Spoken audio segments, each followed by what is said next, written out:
the tangible. We get lost in the virtual. You less alone when you're logging on. If you're coming over, I just wanna be real with somebody, somebody like me. If I tell you how I'm feeling, would you say that you want me? That you want me? 'Cause I'm so sick of all the noise, all the back and forth. Just wanna find a still place where I could go. I lose myself, I cannot help it, I'm emotional. Oh, if you feel like this, would you let me know? Would you let me know? Please let me know. Would you please know? Oh, if you feel like this, would you let me know? Would you let me know? Please let me know. Would you let me know? Please let me know.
Good evening, Overwatch fans, and welcome to the Toronto Defiant Holiday Bash. We have got some amazing matches already underway right now.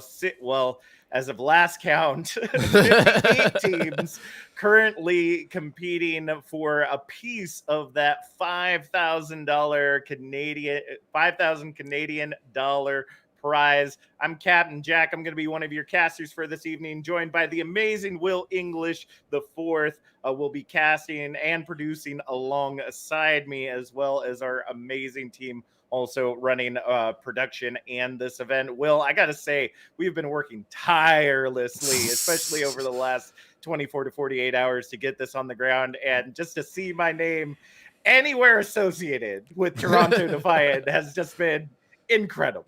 Yeah, I mean, it's definitely a dream come true. It's just kind of like the year of miracles for us. But let's talk more about this tournament, ladies and gentlemen. We started this thing thinking like, yeah, Overwatch is a little bit out of style. People are not going to be able to participate. We had over 90 plus teams try to get into this thing, and so we started with 32. We ended up with 64, and now we're down to 63, 62 ish, right? So like, I mean, it's a large. We're at tournament, like 58 now after disqualifications for some people not being so nice. You gotta be nice in tournaments, and people just not wanting to participate anymore, because apparently that's something you do in tournaments. Yeah, something like that. But either way, a little crazy behind the scenes.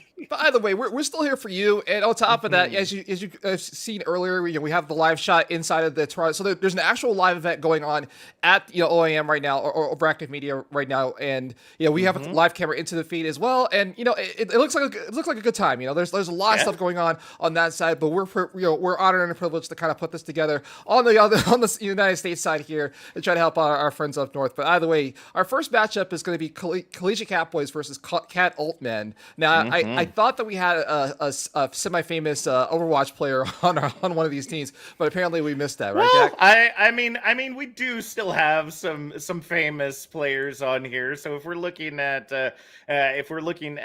Collegiate Catboys, if the name Collegiate doesn't ring a bell, a lot of these players are relatively familiar to the Collegiate and to the Path to Pro scene. CJ, Geo, Aquatic, definitely some names that can be recognized. But Cat Altmen, you got Icy coming in from the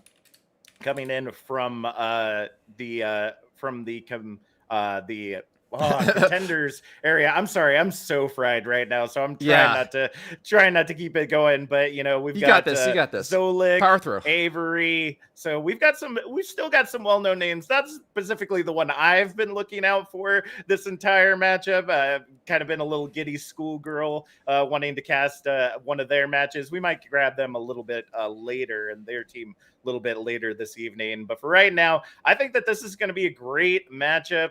These two teams showed very powerfully during the seeding rounds and are just very skilled teams in general. Cat Altmen were actually a substitute team that ended up coming in after one of the teams dropped. So to see them kind of at the top of their tier is pretty impressive.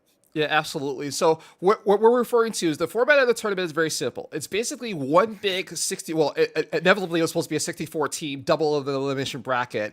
But we're now into the group stages here. So we played some seeding rounds to kind of like sort some of the teams, because a lot of the teams are not like kind of came together. We also had some special rules for team composition. So we wanted to keep out the contenders and tier 2 people out, limited to 1 or 2 players per team. So teams that we would normally see in a tier 3 scene were kind of like shuffled a little bit, right? Because of those rules. So now we're into the group stage here as a matter, and now we're going to get our first map, which is Busan, and these are all going to be best of 3s all the way through until grand finals, effectively. So which is going to be a losers finals and grand final, winners, losers, and grand is going to be a best of 5. So these matches are going to go quick, but again, still important. And like I said, it's a double elimination bracket all the way through, which means that if you lose, you have to make up that loss. Like the loss carries over into the group stages. So a lot of teams that don't have caught on to that yet, but it's definitely going to make a lot of difference as time goes on. And we haven't seen the upsets just yet because it's kind of the first round of the group stage, but it could be a thing. Yeah, honestly, probably the biggest surprise that we've seen is teams actually dropping out in the seeding stage. It's like that was the one time that you could lose and you wouldn't be punished for it. But it looks like we're already into the match, starting off here on downtown. Cat Altman, Ore creating some space as Ego is able to get the first pick onto a lava. And it looks like Control already going to go over to the side of Cat Altman.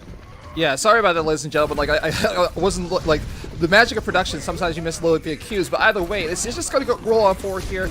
Yeah, as you mentioned, it looks like the first percentage point is going to go over to Cat Altman, but like Collegiate Catboys are on top of this point. That's absolutely true. As they choke on water, we will see them continue to hold on to this objective, but Collegiate Catboys are trying to make some space. We do see Performance coming up on some ultimates as well as Far, but Ego Ore has that Pulse Bomb on the line to go ahead and throw in the back line, see if they can get an early pick. Yeah, so right now, I mean, there was an attack on top of the point. Collegiate Catboys did get stuffed a little bit, but Cat Ultimate will have a couple ultimates coming in, and here comes the next attack. All right, they're moving into the objective now. We see Collegiate Catboys taking control of the high ground. Ego does find Geo in the back line. As we see the trade coming in onto Avery. Bob invested on the point by Performance and is looking to get some picks as Leeds holding it in Collegiate Catboys' favor as they take control of the objective at the 57% mark. It looks like that's going to be enough to go ahead and turn the tide and keep it in control for them. Absolutely, and so now we're just waiting to see what. I mean, they flipped it back at the very least, but now Collegiate Catboys will have to hold on for a little bit longer than necessary here because like they're only at 20% right now. But here goes this next fight. It's going to be Minefield to start it off, and the window invested as well. That is true. The window coming out is going to create a little bit of space for them to work, and the picks coming in for Collegiate Catboys, though, are turning the tide, essentially making all these ultimates that were released by Cat Altman null and void, essentially. Performance just here on the high ground with the pocket of CJ is just creating so much space right now. You see the DMAC coming in onto Avery, going to get staggered out from the rest of the team, and their percentage is getting close to that of Cat Altman. I mean, absolutely. I mean, Collegiate Catboys were looking a little bit behind to start off with, but it's just seeming like now. Oh no! Icy just backing up, not for certain why there. I mean, they had the advantage there, but I mean, like, so the Collegiate Catboys have the lead now, but like, it didn't look too good early in the match, but maybe it just needs to warm up a little bit. But now they're at 66%. I mean, you got a couple of team fights. You're not in last fight territory just yet, but they got to do something here. There's only 2 ultimates for Cat. They got, like they're just taking off these picks in the on the back line here, not really attacking point. Here comes this next push now. Yeah, we see a full team side rotation coming out here from Cat Altman. They took it all the way through the mega room, but Far does find Rob Dab to get that pulse bomb on, so not gonna have that immortality field, not gonna have those main heals, but Ego and Avery not worried about it whatsoever. The Deadeye also coming out from Icy, takes Performance's Bob off the field. That's going to swap it over at the 92%. Yeah, so just again, like now you're kind of in not exactly Final Fight territory, but now it's a little bit. Cat Ultimate is going to have to invest a lot of ultimates in this fight just to get the point flip. But now Collegiate Catboys, need to push. They're not exactly worried they can win this next team fight and take the first point of Busan. But at the same time, you got to look for Cat Ultimate to see if they can just keep. They're just playing a little bit forward here to try to keep Collegiate Catboys away from this point. True. See the trade onto both tracers for each team. Self-destruct goes deep, doesn't find the value it's looking for, but Performance getting some picks off. The res going to come in to bring them back into the fight as the minefield litters the objective. Do see the Amp Matrix coming out for Rob Dab, but will get melted down by the dynamite as control goes back to Collegiate Catboys. We may not see a touch coming in from Cat Altman. We do see the beat. Solik just barely able to touch the objective and keep it in their field. Aquatic does have the self-destruct online. The cleanup is coming in pretty fast and fierce from Collegiate Catboys. They're not looking to let go of this objective. No way, no how, as overtime continues to tick away. Pulse Bomb finds Zenith after they go ahead and get DMAC. The Bob clearing the field once again. Performance essentially having to Bob for every single fight is going to go ahead and lock down this objective 100 to 99. And we're just on the first map of Busan. I mean, like the match is this close, just starting off in this tournament here, the group stages. Can you imagine how much deeper it's going to go as time goes on? I mean, and again, as this tournament progresses, right, you face stronger and stronger teams, and so Collegiate Catboys did a good job at least to get back into this first map, right? But it still looks close to 197 ish going into this next round. So now we got I don't know what else they can do for adjustments here, at least for Cat Ultimate. And they were doing good, but just like it just need just like you came up a little bit short. But we'll see what they can do in this next point here and see if they can tie it up. That's true. Taking us now into the Shrine. That's going to give both teams a lot more room to work. Excuse me. I like the swap of Cat Ultimate over to the double shield, though. That might help out with Lava. Has been kind of a little pesky far as well. Been kind of getting in that back line, causing a lot of issues.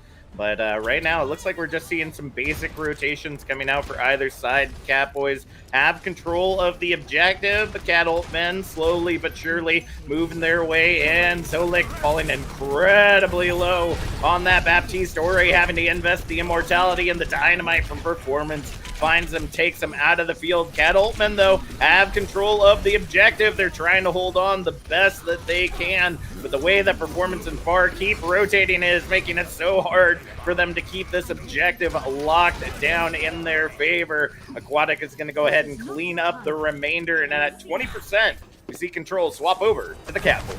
I mean, yeah, the Catboys, again, this is how the first map started as well. The Adult Bank, got the first point, but then they just lost the team fight right behind it. They just didn't have the resources to keep up with. Collegiate Catboys. Also, Aquatic seems to be the hot hand right now, just taking it. They had 3 kills in that last fight, and on top of that, just a massive ult charge coming into this next fight as well. So, they're 20%, but again, I imagine this is going to go back and forth, for the rest of this round. And let's see if, Adult Bank can just, at the very least, take advantage of this next fight.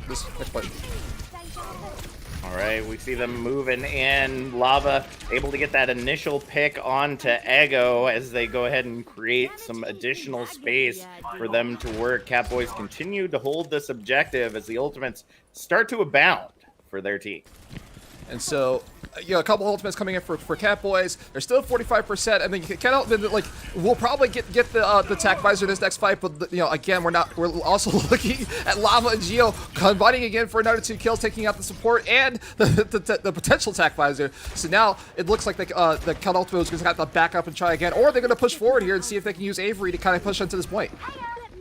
That's true. They might be able to get Ego as well with that tack visor to create some space as well. The shielding is definitely in a good position, and with CJ already down, Transcendence invested here from Geo to be able to keep things going. The trades coming in from the Tracer players of both teams. Catboy just working a clinic right now on the remainder of Cat Ultman. Lava moving in to get a little bit of that action as well. We're heading into the last fight territory if Cat Ultman can't turn the tide.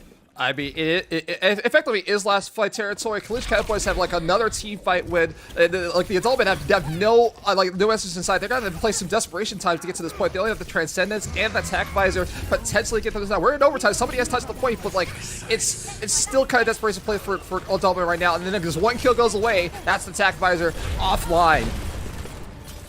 All right, well, with the attack visor down, that's going to give Catboys a lot more room to work without getting taken out, but it doesn't seem to matter much. Zolik now swapping over to that Brigitte has provided a lot more staying power to keep Rob Deb on the field, and they're going to swap it back over, but they got to hold on to it for a good 70%. Yeah, they got to go hold on to it for a long while. I mean, they get finally we see some actual value coming in from the Adult Man coming through, or Cat Ultman, I should say. They probably get some value off of it. They only wasted the 1 ultimate and then switched, that switch to Brigitte. And look, Brigitte is already up as well for their ultimate as well. So, oh, look, the pulse bomb gets 1. Gets 1 for Performance. It's not even continuing along with the Gravitic Flux. That is true. The Gravitic Flux finds 3, and the cleanup is coming in really well, though. But it's for the Catboys. Oh, there it is. Ego swapping over to that Torbjorn and giving that a little extra weapon on the field. It's going to provide some protection so that they can continue to hold 70% and climbing for Cat Ultman. I mean, look, I'm wondering if Cat Altman were just like sandbagging just a little bit here because, like, look at this. It's 99. It was 99-0 effectively. They almost lost this like fair and square, and now they had the two fight wins, and now it puts them in this position. Now we're approaching last four territory. Collegiate Cowboys got shut down in this last push, and they're gonna get heads up again. But Performance is gonna try to take out the. They have some will out of the process. The Transcendence is also picked up as well. It's true. The Transcendence allows the Catboys to retake control, or looking to retake control of the map right now, but somebody's got to touch that objective. Oh, he tried to do the gravitic flux and then the multi-core try to keep them off, but too little, too late. And now we're tied up 1-1. It was like it was 100-0 effectively, or 99-0, and then it got pulled all the way back for Cat Ultimate to pull this out. So now it's tied up 1-1, and now we're going to go into Mecha base where somebody has to come out a winner, but like I'm not sure what I'm seeing here. Like it was a domination coming in from Collegiate Catboys. Cat Ultimate just pulled it all the way back, and so again, are they sandbagging? Are they trying not to show any stress? I'm not sure here, but it's definitely a tight match going to this last round here for it. This is exciting so far, Jack. That is absolutely true, and as we are seeing them moving in on the mecha base, we're seeing a little differences in composition. We see the dive versus the rush. Coming out from the Collegiate Catboys with Icy on that Sombra, though. It's going to provide a lot of value for Cat Ultman if they can take control of this objective early. Sneaky little Sombra is trying to get into the backline here. He's trying to target the right arm shield, but they're going to drop on top of the point. Elias gets one hack off until he gets picked off, but now Bizet is also going to get taken down by Performance as well. I mean, I like the names of the Collegiate Catboys, though. Like, they're pretty easy names to say and work with, but either way, it's still kind of like just a peck and tickle going on right now, but like no one's on the point just yet. But we're going to see now the kills are starting to come in from Collegiate Catboys, and they're looking to take this first point and maybe turn the tides of their fortune in their favor. That is true. Collegiate Catboys being able to still take that objective really shows the staying power of this rush composition. I mean, you got the Lucio to be able to kind of speed in and speed out of danger, and now I like to call this move the whack-a-mole, where you basically just have to sit at one doorway and make sure that nobody gets through. But ooh, beautiful walls coming in. I mean, the fight's gonna break out on top here. They're gonna like the Cat Element trying to get back on, but like the window gets invested from Collegiate Catboys along with the Shatter. It gets blocked by the other right art as well, and now they're gonna back up and go around. Let's see if Collegiate Catboys can turn this into a fight win for themselves.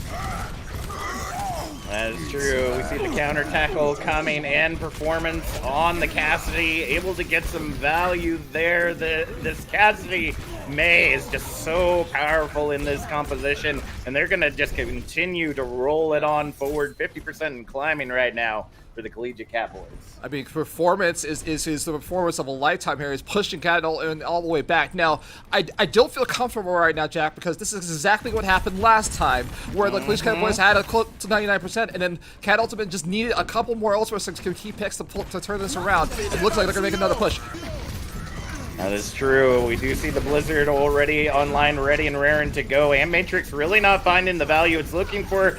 Teams always forget that Windows work both ways. Even though if it's not amping your damage, it is still providing an opportunity to pick some heads. And that Maywall is going to separate out Zenith once again. We're heading into last fight territory. If Cat Ultman can't grab this objective, then the first point goes to the Collegiate Catboys. I mean, we said this before, though, and they're going to have a little bit less. Well, actually, they had the same ult economy. They only had a Tech Visor and a Transcendence last time, but now they're going to have the beat invested as well. Also, the Diva Bomb. So let's see if Cat can do it. They're going to get blocked off, and no one can touch the fight. And then Catboys wins. Yeah, there really wasn't much that they could. There wasn't really much that they could end up doing about that. Unfortunately, they tried making their way through, but like I said, it's like whack-a-mole. Like once you have your point presence kind of established, all you have to do is just keep moving between the doorways and blocking them from getting in. Collegiate Catboys did an incredible job of being able to continually zone out the enemy team, and now they've got first point on the board. Yeah, just like that. It's 1-0 coming in for Cat. Yep. Yeah. Collegiate Catboys. You got it. Yeah. And that really puts them in quite a interesting spot, because when it came to seeding, Cat Altman were one of the first seeds, if I believe, undefeated, 3-0, and it wasn't anything sorted. They were just 3 control rounds that they ended up playing. So maybe they cooled down a little bit while we were reseeding the teams for the group stage once we got all that info in. But Catboys, they're warmed up, they're ready to go, and now they're already at match point. But can Cat Altman choose the map that is going to put Collegiate Catboys back in the litter box? Well, of course, you had to do the dad joke punks on stream. You know, like so.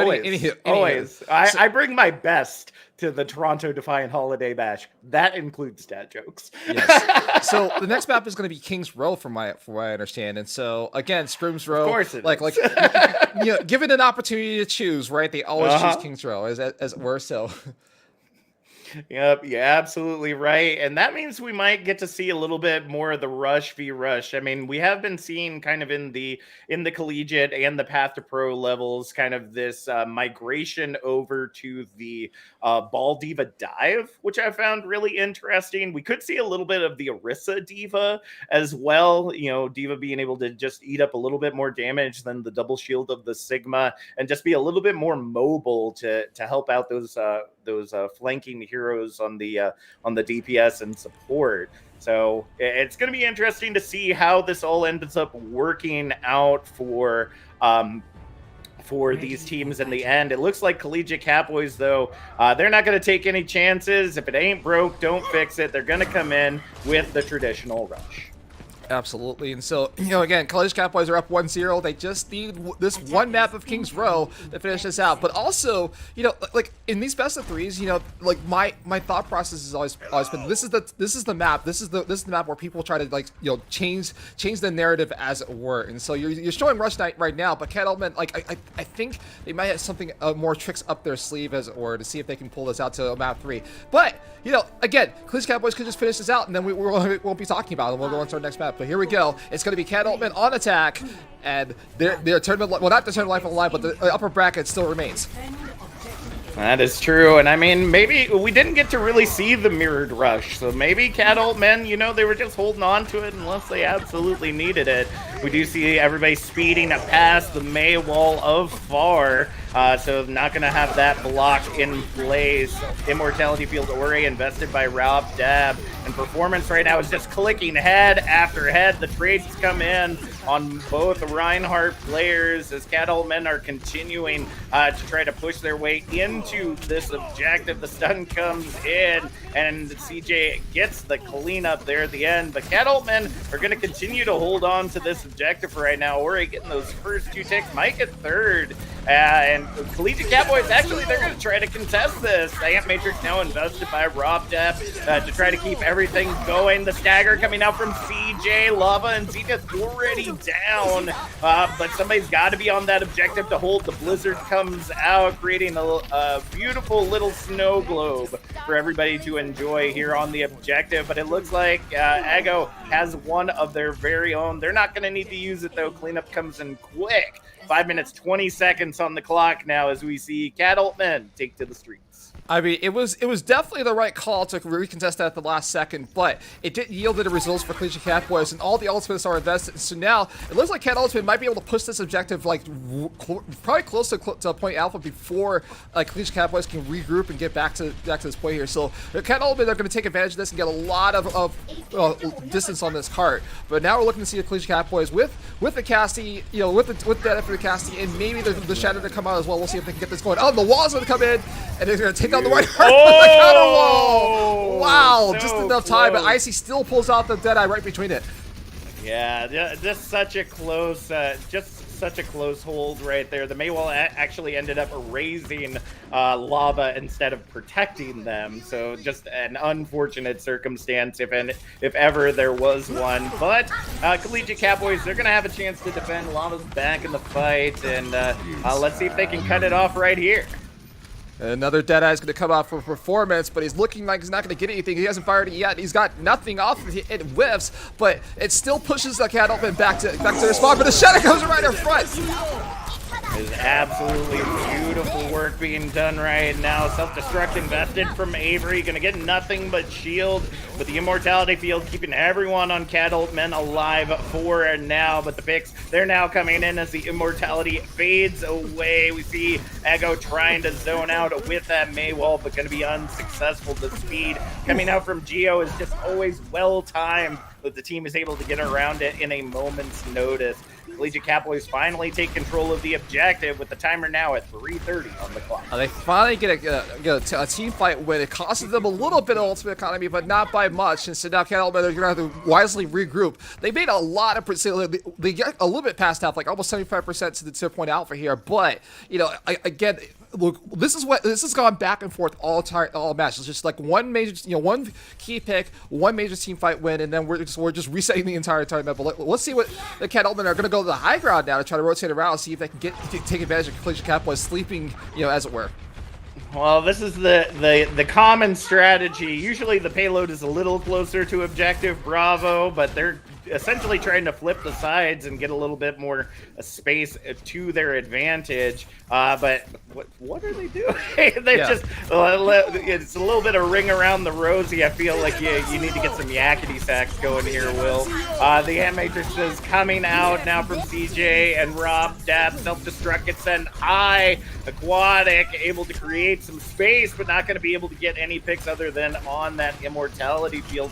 Cat Ultmen, though, continuing to hold. The Maywall comes out. Oh, performance gets around the wall only to be met with Icy's flashbang and gets shut down. Avery with the big heat as well on the Blizzard is going to allow Cat Ultmen to retake control of this objective.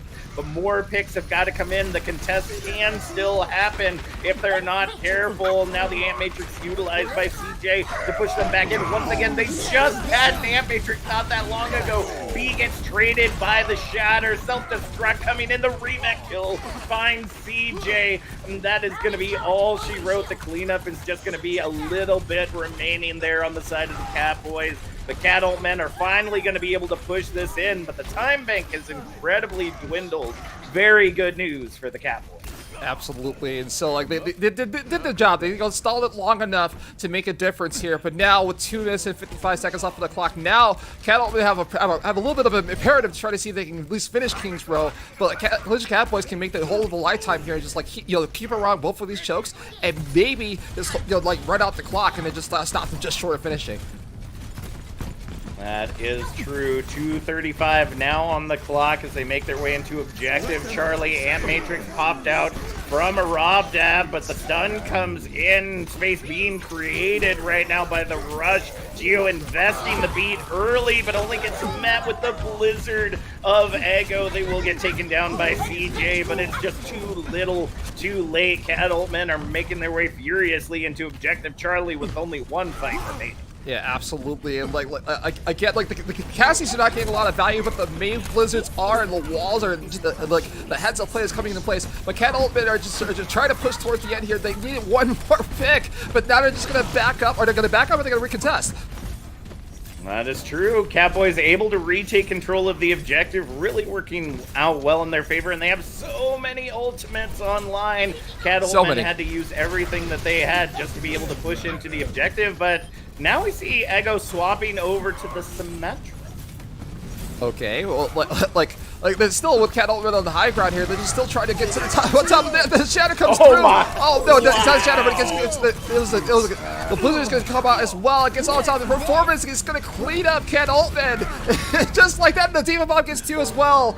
It was a nice idea, Cat Ultmen, but they got shut down by the 2 ultimates, by the twin turbo of Performance and Aquatic.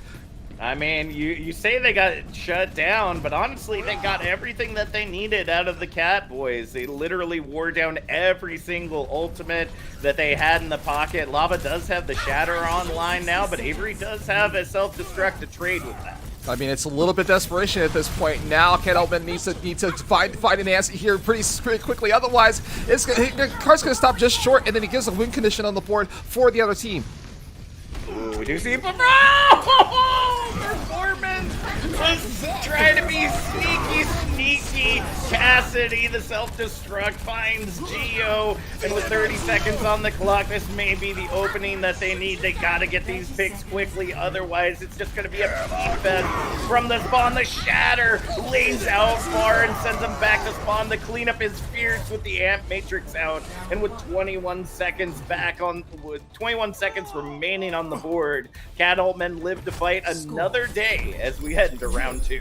And that could have been disastrous for Cat Altman. All they needed, if they just got stopped just short, then there would be a win condition on the board for Collegiate Catboys. But now now Collegiate Catboys have the imperative. They have to finish King's Row to push this into extra innings here. But either way, I mean, like, I just can't imagine like these fights start off very, very slow, and then one pick comes in, and then the rest of them do, and they all fall like dominoes. And so you can't like watch a fight and just imagine like, okay, where are they focusing down on target? Are they waiting for ultimates? You know, Cat Altman were also smart, you know, kind of using their last couple of support ultimates to get through that last fight, but it took up them a lot. And so 21 seconds is not bad. I mean, especially considering the caliber of this match that we're seeing so far, but I can't imagine going through their heads like, man, we got to do a little bit better on the defense side. And the Collegiate Catboys, again, now, you know, at the very least they give us some room to breathe, right? Because now they need the Collegiate Catboys to finish King's Row in order to even get into extra innings and then push this into a map or win this straight out if they can. Or Cat Altman could also do the impossible and maybe hold Collegiate Catboys here at this first point before the Streets phase. That is true. It's going to be intriguing to see how well this is held. Far as looking to get an initial pick there on the Catboys, but both of these teams are just looking incredibly well matched. I think what it's going to come down to is just those final usage of ultimates or spacing. You know, who's going to be able to get that pick first? Is that Maywall going to be perfectly timed? You know, we're down to kind of those micro plays at this level of aggression. Yeah, absolutely. I mean, the main players on both sides have been phenomenal with the heads-up plays, with the walls and coming place. Now the Demon's going to go down a little bit, and the Immortality Field's going to keep this team alive, but they get a couple of kills to walk away for Cat Altman. So, like, they're starting off okay, but Collegiate Catboys are here to stay right now. That's true, and that initial demech on Aquatic is going to create a lot of space for them to continue to make work happen. The Maywall tries to separate out some of that damage, and they're going to live to be able to keep their team together, just waiting for Aquatic to get back in this fight. But it is going to shave some time off as we see the bank lowered to 3 minutes. I mean, like, it's Cat Altman, like, I don't know. I'm not sure what Cleveland was probably waiting for one more player, but at the same time, they were on top of the point, but they got no percentage so far. I mean, it's just kind of a little bit of a stalemate going on. And I said that I tried not to cast a curse into existence here, but Cat Altman looking good to just hold it so far. But now the amplification matrix is going to be invested along the wall right in front, and you got these heads-up plays coming in from the maze, and now the kills are still coming in from Cat Altman. They got the early pick onto the supports, and now it's just another fight win coming in for Cat Altman. Maybe they can keep this going and pull us into a map 3. That's absolutely true. I mean, they've got plenty of ultimates on the line as well to utilize during this fight. I mean, the Deadeye has been incredibly well at zoning these teams out. We haven't really seen a team rush in necessarily, except for Catboys during Objective 2 of Round 1. But other than that, it's been worked really well for the massive Shatter, though. But the Shatter, but the Blizzard is a little bit more important here. Yet another couple of kills. The Diva Bomb is going to get 2 as well. Look at this. It's like Collegiate Catboys. Again, I'm not sure if both of these teams are like the flair for the dramatic here, but like Collegiate Catboys look a little bit lost at the moment. You know, they're kind of like, you know, playing with their toys and playing with yarn and string, and just, see, I was trying to make a cat pun and it didn't work. But either way, the Collegiate Catboys need a fight with them. They were doing so well last time, and now the Deadeye is going to keep zoning them back out. Yeah, I have to say, you know, you know how kitties are. You know, they get a ball of yarn and they get super distracted. That's just the way that it is. But hopefully, Catboys are able to turn some things around. The Blizzard's going to get best. Oh no! He got eaten by the Aquatic, and so Collegiate Catboys got to push forward here. I was looking at the Blizzard because they were trying to hit the back line, and it didn't work out. So now a couple kills coming from Collegiate Catboys, but they need to get on top of this point. It's 1 minute and 7 on the clock. They're going to try to clean up the rest of these kills, or Icy might step up and try to finish this out. Well, it looks like it's not going to be enough for them to hold on. Collegiate Catboys send in the self-destruct. and the cleanup is fierce with every ultimate off of the table. It looks like Catboys will finally take control of Objective Alpha. You know, better late than never. They're going to add 2.5 minutes back to the clock. They'll have 3 minutes to work their way through the streets phase.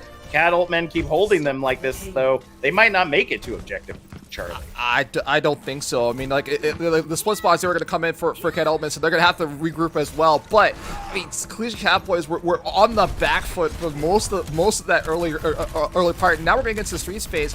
Again, they need to finish this map, and so they got less time to work with than Cat Altman had on their attack as well. And so we're going to see if we can get this first battle, this first choke here. Our performance is just going to push forward here.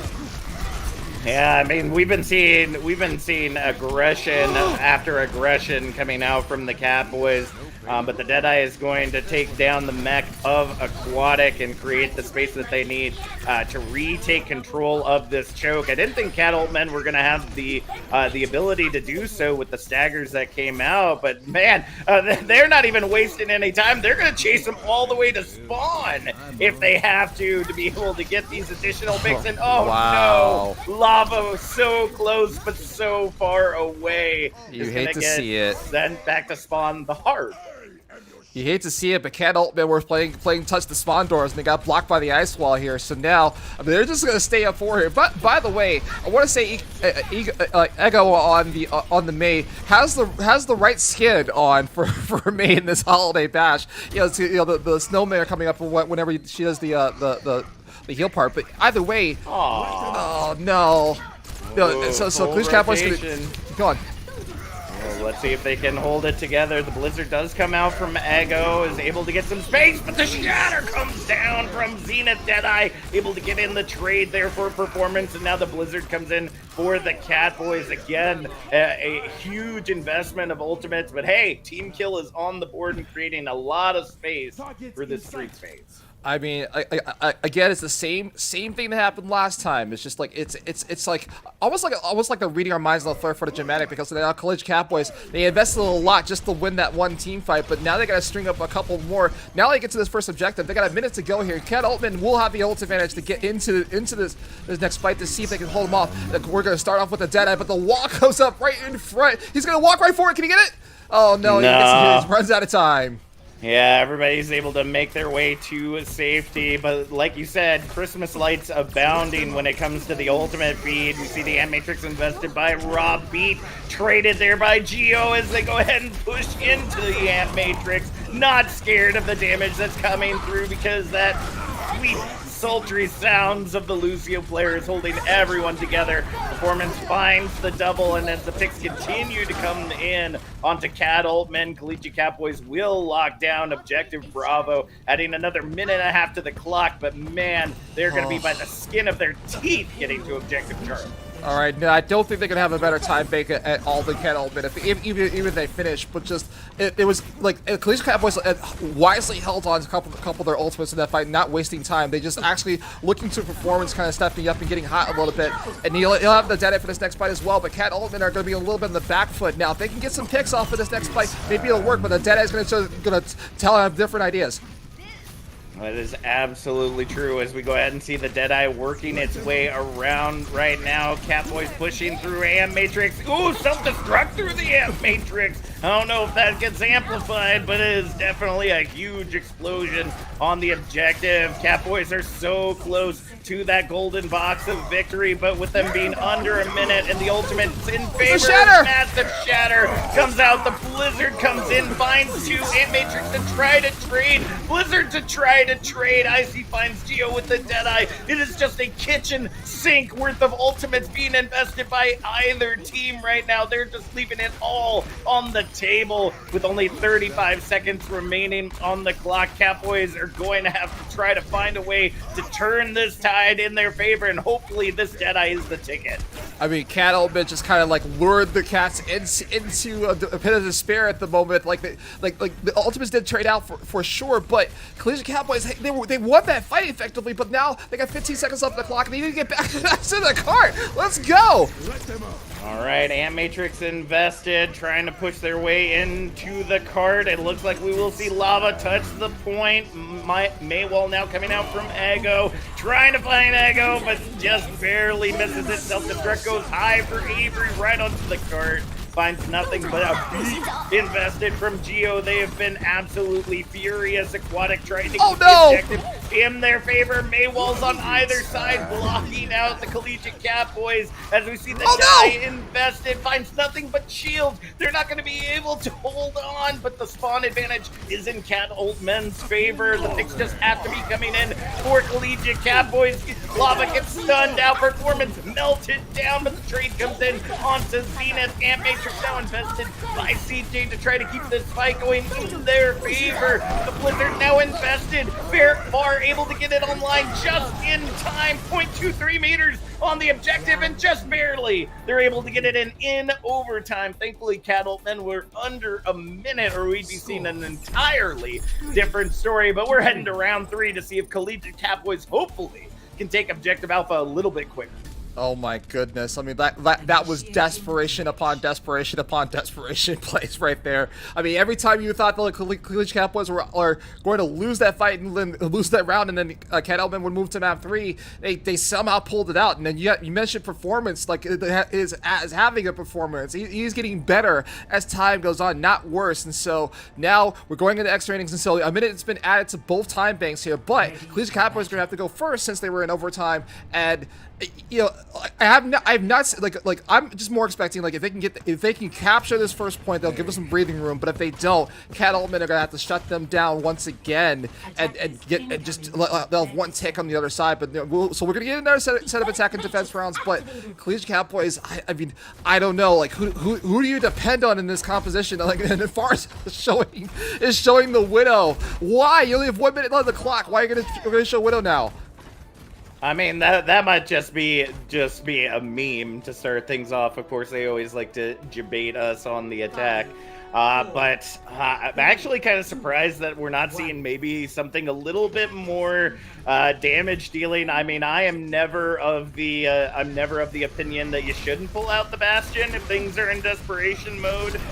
You know, might not be a valid option here, but hey, maybe if you can pump out enough damage, kind of keep this rush from getting so close to you, maybe that can turn the tide. We already see the DMAC and the pick coming in, though, to start things off for Cat Ultmen, and that's already half the time off the bank. I mean, it doesn't bode well for Collegiate Catboys. They're in the exact same position they were on their attack previously, and so now Cat Ultmen are looking to shut this down here and now. They're looking to see if Avery or somebody on their team, Collegiate Catboys, can pick and pull around. This is the last, this 15 seconds. There's no one on this point. They're gonna have to do something here. There's no ultimates online for either team.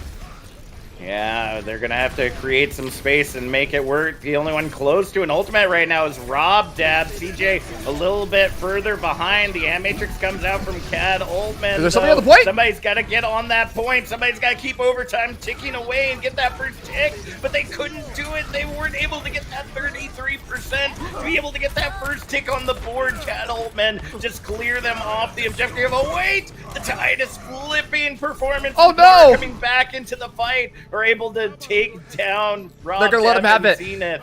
They're able to get it on, but it's overtime, baby. As that payload moves, they can't step off of it for a second. And on top of that, your spawns are going to go slower as well. I mean, so this is overtime. We're going to see something we don't get to see often in Overwatch, just kind of like what these last-minute strats are going to be to keep this cart moving and alive as long as possible in the street space. Now, I don't think it's going to be a full cap, but like as you mentioned, you're kind of hollow because you have to stay on that cart. You cannot leave it, and if you step off that cart, it's almost instantaneous. It's going to be round over for that side. But Collegiate Catboys will have 3 ultimates in this next fight. The beat might come in towards the end, but that's about it. And Cat Ultmen are going to have to do something different here if they're going to shut them down here and now.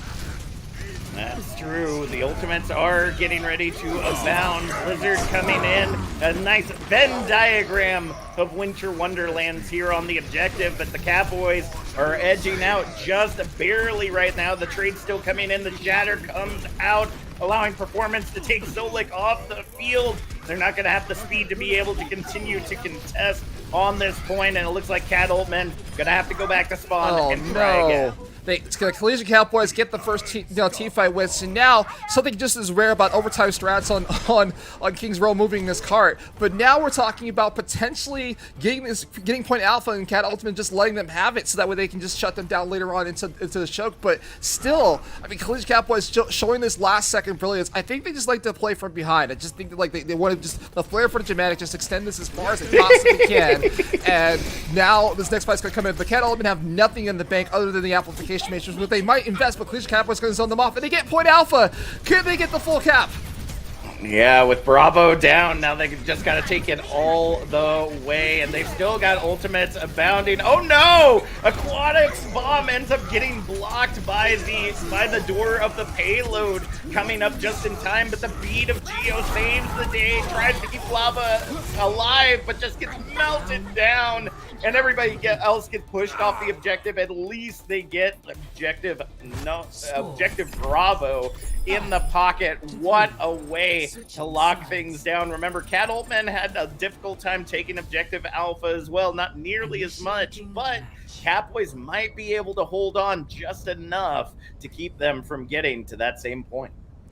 Oh my goodness! And so I thought we were going to see the full cap. I really did. Yeah. But you also saw in that fight. So there was a switch to Lucio, and just one boop off of that cart, and it was almost instantaneous. Like that wick went down almost instantaneously. But good job for the Collegiate Catboys. I mean, I again, it was just a little bit different strats. I think Cat Ultman just definitely just let them have a little bit of space, because they figured, whatever percentage they get on the streets phase is going to be good, good enough, and they'll have another 20 seconds to do it themselves. But Cat Ultman also put themselves in a weird position here, because now they have to go a little bit further than they did, and they're gonna have the exact same performance. And so if they can break into they can break into the first point and get it early, they might have a shot at it. But I gotta be honest with you, man, it's not looking likely. Both attacking sides, it kind of went down to the wire before they got to the streets phase, and so if they're gonna play the same strat, maybe it'll work itself out. But Cat Ultman are looking good so far, but not good enough if Collegiate Cowboys want to pull this out. They might have just saved their upper bracket run here. That is true, and based on what we were seeing coming out of the seeding phase, honestly, this is a little bit surprising. But we will go ahead and see how things continue to turn off by Zenith, working their way around the statue, looking for that first pick, but the Maywall comes up early for Far, separating them out from the rest of the team. But Performance is able to get that pick onto Icy, go ahead and push them back and take them down to 60 seconds on that time bank. 2 more fights remain. Oh my goodness! This is not what you want to see from Cat Ultman. They need to push this a little bit further here. Collegiate Cowboys finally, for once, they're playing defense and pushing Cat Ultman back, and now Cat Ultman they're not going to get the ultimates. Maybe the amplification matrix, but that could be the initiator. But that's about it. The Collegiate Cowboys will definitely have the ultimate going into this next fight, and there goes the wall, and right in front of the amplification matrix, right there. That's the initiation. Yeah, the Amp Matrix was just enough to create the space. That's exactly what we saw from the Catboys when they took the objective as well. Performance Deadeye. First tick, but that's not going to be enough. Deadeye is online, ready to unleash, and Aquatic does get that mech back in the line. There comes the Amp Matrix. That Deadeye's got to be making its way around the corner. Oh, not! They're actually in the hotel looking for the back cap, and Icy takes him right out of the fight. Second tick on the objective as the time bank continues to dwindle down. We're back in overtime once again. Lava gets frozen out on the point of being invested from Solik. They want to take this objective. They're not letting them get away. The Blizzard now coming out from the Cowboys is going to wear down all those health, all those shields that were provided by the beat. And now Geo puts the nail in the coffin. Any ultimate that can come out from Cat Ultman at this point is not going to be enough. The overtime bank wicks down, and Collegiate Catboys lock down the winners' quarterfinals, moving them into the semis and relegating Cat Ultman to the lower bracket. Oh my goodness! And so like Collegiate Catboys waited to the last second to win that team fight, and finally, I think this was on. No, this was early in their attack phase as well. But like, man, Performance, he held on to that Deadeye for the longest freaking time, and it made it work. And so now, just like that, Collegiate Catboys. Now it's a 2-0, but it was definitely not a like kind of dominant 2-0 or whatever. It went down to the wire. It went 2-1 on the one side, and then went like we had to go the extra innings to finish this out for the Catboys as well. So congratulations, you move on the upper bracket. But if this is our first match, Captain Jacket, this is going to be our first match. I don't know what to tell you. It's going to be interesting going forward. And these are best of threes.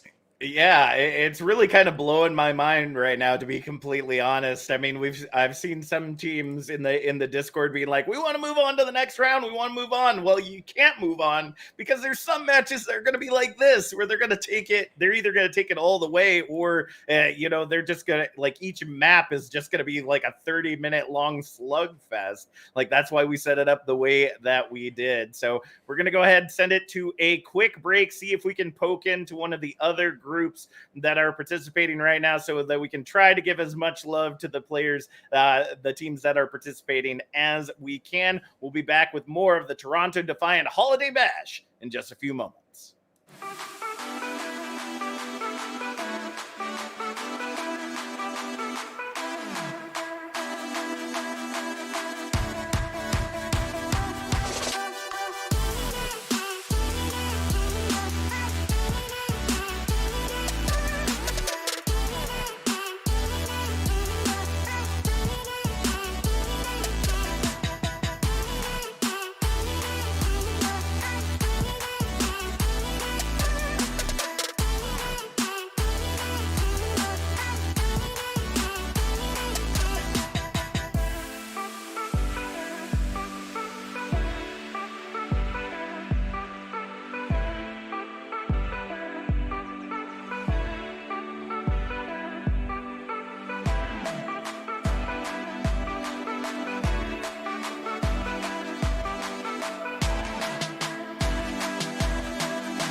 empire.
Hello, welcome back to the Toronto Defiant Holiday Bash. My name is Williams the Fourth, and we've got a new caster on the board. We got Lord Thesian. How are you doing this afternoon?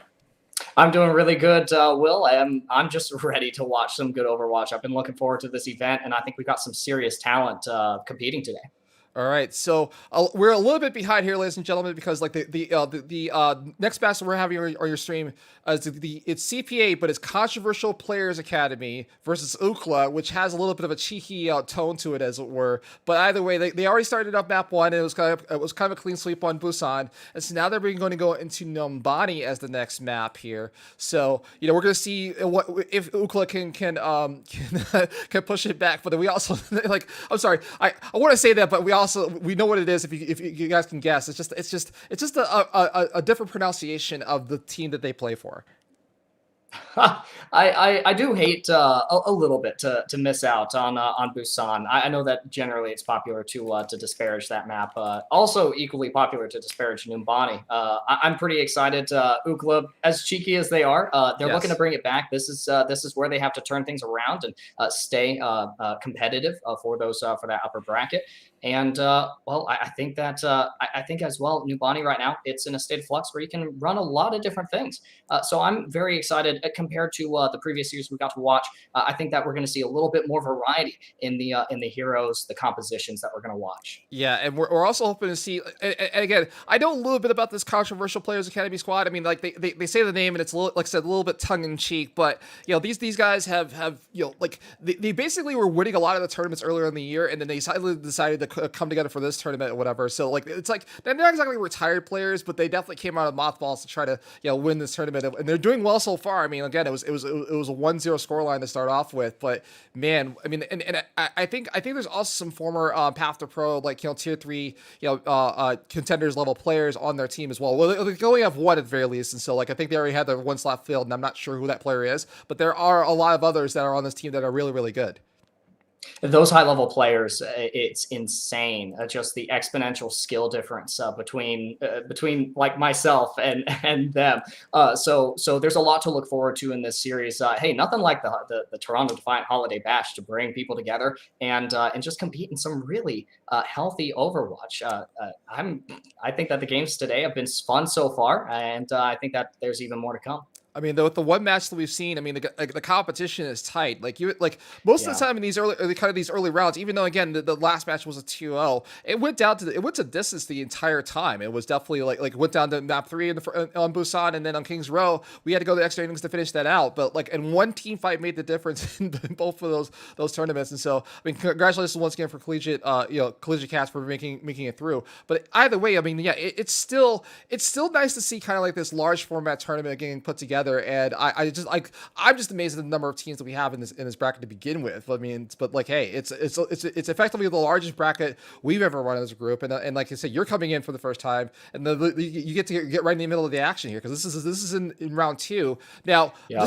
Just for people to know, like if you're in group stage, there will be 2 teams that will make it out. One on the winner side of double elimination, one on the bottom side. We're in pools, as we're going to call it that, right? So the idea is you don't want to lose early though, because for the other team that went down to the lower bracket, they got a little bit longer run to go. But it looks like we're going to get into Numbani finally, so we're going to get this match going.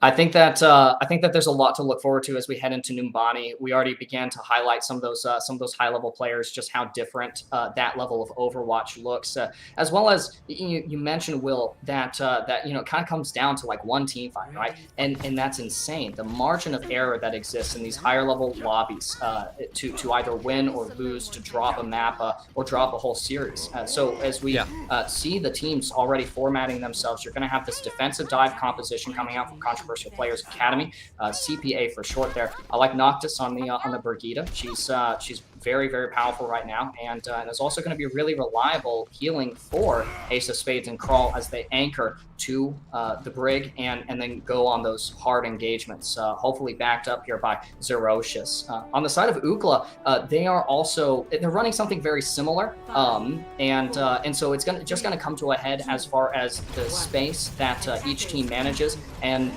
really good cooldown management between Noctis and really good position from Grad Parrot on the Mercy. Absolutely, and so here we go. Ookla will be on the attack to start off with on Numbani, and they're looking to see if they can get their fortunes and push us to the third map, or will Controversial Play Academy keep them off of the high ground, as it were. It gets knocked off right away, and so this first attack, of course, and Theodore is going to get this first kill as well, gets his first pick off of the Tracer on the other side. So now we're going to move this forward and see if they can just touch the point at the very least. Now, again, we didn't see Busan, but from what I saw from on the internal monitors, it was looking pretty tight, even though it was a little bit of a rundown. But either way, also the 2 more picks comes in as well, and now, I mean, this push is all but finished. You can't stand still there in front of a damage boosted Theodore on the Ashe. That was still a decent push there from Ookla, despite the man disadvantage that they started off with. You'll already see the ultimate generation start to rack up here on the side of CPA, and those are going to be really key abilities on the defense. We're hoping that Andy gets close to that nano. You can see it come out this fight. I mean, absolutely, and so it might be key to just breaking this point wide open, but either way, it's still if it ain't broke, don't fix it. I mean, CPA is definitely or Ookla, I should say, is trying to get back on the front. And now the Nano Monkey is going to come in from Ace of Spades, and he's going to try to check some of these players down. He takes out the support, and now a couple more kills comes in, and another team fight win looks like it's just going to have to back them all the way up, and he's going to go right into the Primal Rage afterwards. That is pro level play, if you can see it, right? You get it doesn't make sense to do the Primal Rage while you're Nano. It makes sense to do it after the Nano is over. And so that is expert level play here coming in from Ace of Spades. And I think that there are the one contenders China's Trials / X Overwatch League player slot on CPA's team, so they're definitely pulling their weight. Yes, I especially like that Primal Rage because it kind of compensates for the greed, right? Ace of Spades looking to get Grad Parrot out of that fight early. But less on the Primal Rage, more on these other ultimates. You're going to have to rally from Noctis as the Bob gets thrown by Theodore onto the point. All right, and so now Bobbitt's to the top of the point. There are a couple people here, but Zerocious is going to try a cheeky play. He gets the bubble, saves his life though, but Theodore is going to take down a couple of people. Pulse Block comes in as well, so finally Uka look like they're making getting an advantage into this fight here. They're going to push CPA back. Now, this is not something I'm used to seeing from the CPA side. They were holding strong for the majority of the time, but it looks like it's going to be a capture coming in from Ukla, and we're going to the street space in Numbani. I mean, when it comes to this hybrid style map and also the assault game mode as a whole, you really play to defend the first objective, but you never plan to, right? And so so I feel like to see CPA kind of collapse there, I feel like that's not really a bad thing. It was a pretty good hold. They forced some key abilities out of Ukla, but look at this. Theodore's getting close to that next Bob, and that's a lot of point presence here. You're really relying on the continued use of the tank ultimates from Prestissimo and Travissimo. I love those names on these tank rolls. That's going to create all the space that you need to really get some momentum here on the street space. Because I mean, we all know how snowbally this mode can get, particularly in Numbani. You never plan to hold on the streets. You never plan for that. You plan to hold it both those chokes and then just let the team get space. But speaking of space, I mean, I'm not sure if it's a music nerd thing for both of the names on Ukla, but actually all three of them I think have music-based names. And somebody from in the chat will probably correct me as I go on. But either way, CPA, even though they didn't have the ultimate edge going into this fight, are going to push Ukla back now. I mean, I was going to just talk about the advantage that Ukla had going into this fight, but CPA made it work. Ace of Spades get a couple of key kills, and now Ukla's just going to back up. I mean, they got CPA was allowing Ukla to just move so far forward with this card. They were just kind of confident that they could take them at the choke. And so now we're looking at 2 minutes and 30 seconds left on the clock. Maybe Ukla's going to set up his next fight, or no, that Diva Bob's going to start the fight off. That's a trade right there. You get Noctis out of the fight if you're Ukla, but you also end up being forced to use the self-destruct there. Look at this. Noctis is already back in the midline for CPA, and they're getting close to that rally. There's the self-destruct from Crawl. We'll see if it gets a little bit more value, and it does. Oh my goodness, but right behind it though, Ukla tries to I see I'm going to mess this up, but by the way, he's going to try to trade those kills out against the supports as well, but the kills can trade it out. I mean, the numbers that are for advantage for Ukla right now, and then of course, Ace of Spades on the Primal Rage is going to get one, he gets two, and it's just making all the value in the world. It's just kind of a counter race to the other side as well. So now Ukla is trying to invest their ultimates into this fight to try to push this card forward, but Ace of Spades is just going to get all the value in the world from the Primal Rage, and it's another reset. I mean, it's kind of weird though, because they're kind of stalling out and not really pushing forward, even though they're using ultimates to their advantage. Oh yeah, you wouldn't really expect to be holding these corners at a man disadvantage, but this is that high level play that we keep going back to, Will, is it's when you're down one, that's when you really want to do something. Speaking of doing something, there's Bob doing something, but Noctis with the rally armor is able to stay strong. Oh, but the Deadeye comes out from Gatorade as well from NAC Space once again, just taking down the support line, and it's just more of the same coming in from Controversial Players Academy. They seem to just be, like, have their number here. They're just going to hold them here. Like, as we mentioned, we don't usually see holds in the street phase. They're making it work, and it's just shutting down players down. So now another team fight win, and I would also say for Ookla, they held on to their ultimates a little bit too far. I mean, they had 6 in the bank, almost 6 in the bank for a very long time, and now they're paying for it. With a minute left of the clock here, they need to do something here to push this card forward. Otherwise, it's going to be a win condition for CPA on the board. For me, it's not so much. I think that's something Ookla needs to do particularly well. I think that they really need to abuse Ace of Spades when they go for this Primal Rage. That's a lot of ultimate charge that you can get if you are the members of Ookla, and oh man, you need it to start rounding the second corner. So here we go. This is kind of probably the last fight in here as well. But Galen once again snipes the monkey from out of the air. And says he's just a little bit frustrated because he wants to get to this fight. The Primal Rage comes from Ace of Spades. And once again, here we go. The value comes in. He gets 1. He gets 2. And he's looking for thirds. He's looking for more. He gets the D-Mecha as well. And he's just going to leave the Diva to be staggered out. And so 6 seconds for the clock. And that's probably where the cart will stop just here. And CPA with a masterclass on Street Space No Body is keeping place. Now there's the Tracer trying to be cheeky and just extend this fight, but not for long. They're just pushing it. They're just delaying the inevitable here. Unless Bob's going to get to this point. Yes, they get to the point in time. Overtime's going to still keep going forward. It's still another fight just breaking out. The Demon Bob's going to top. He's going to try to close the players off, but I mean, the rest of Ookla got here, but they're going to get shut down right in the same way. And again, that's where the cart will stop. It was just delaying the inevitable. A little bit of an advantage, but not by much. And we get 68 meters into the street phase, and now looking for CPA, a win condition on the board. They get them into further on this winner's bracket. It's a really good win condition as well, Will, because this is not really a lot of cart progress. Now, it did push a little bit further past where you're seeing right there just on the other side.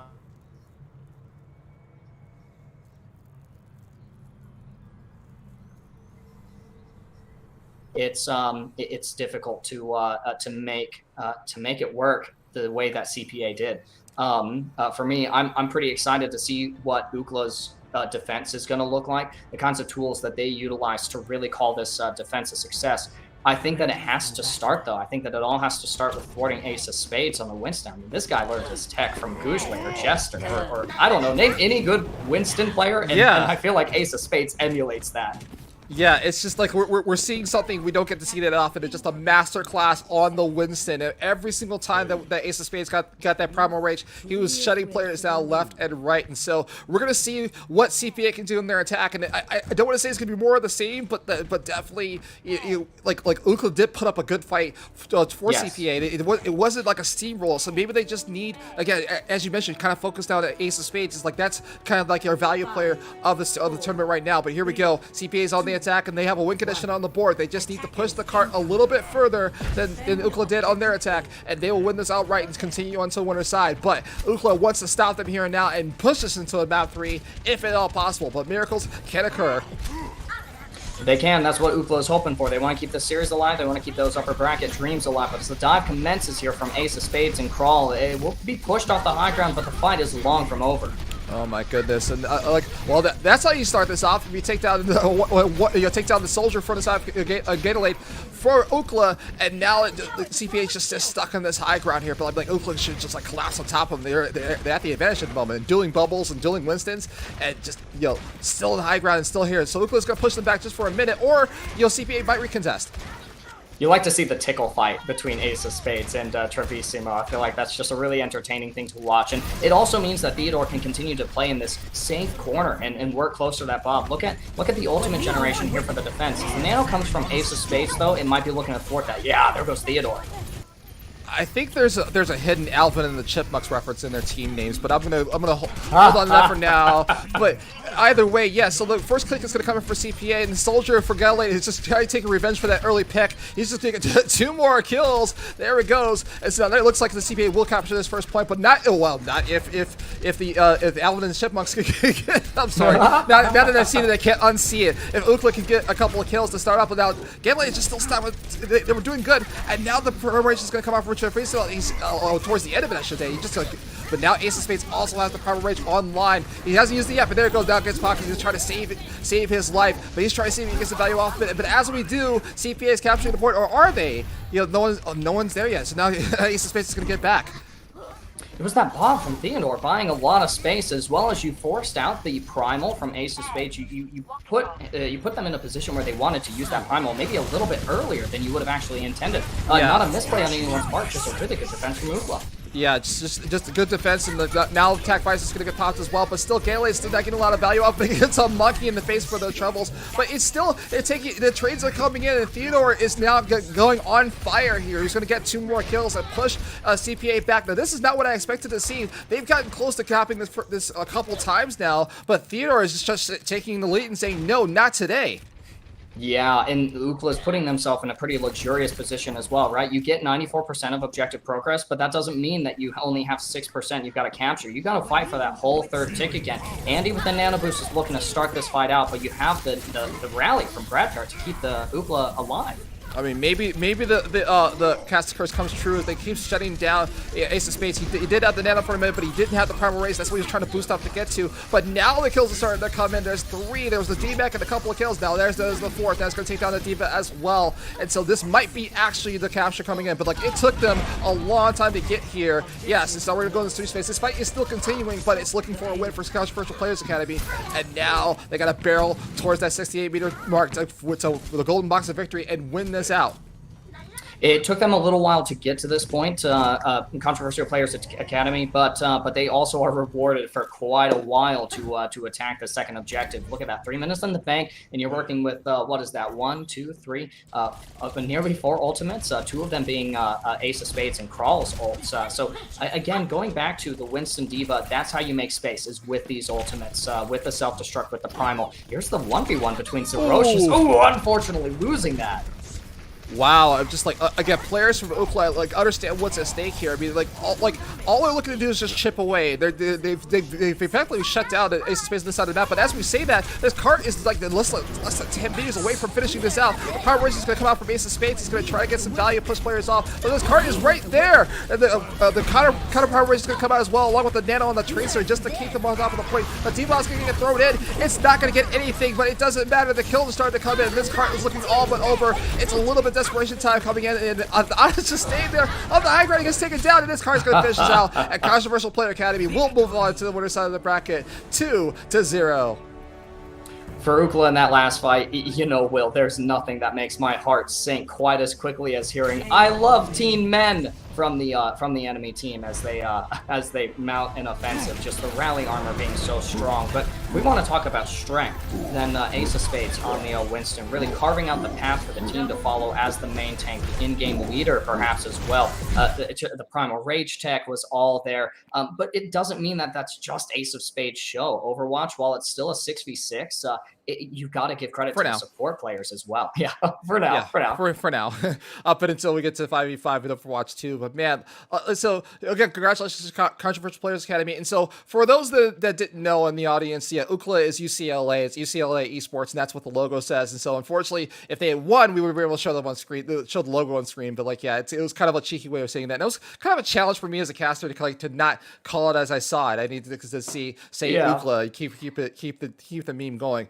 And again, I just, like I said, I see the album, I saw Theodore and all these musical things. I'm like, well, Alvin and the Chipmunks, and so like my brain totally went there. But either way, I mean, like that's another match in the books, and well, it was a little less tight than our first match. Is still, you know, dominance all the same, and it's so nice to see Ace of Spades out on the field playing Overwatch, and just a masterclass on the Winston, just like the entire time.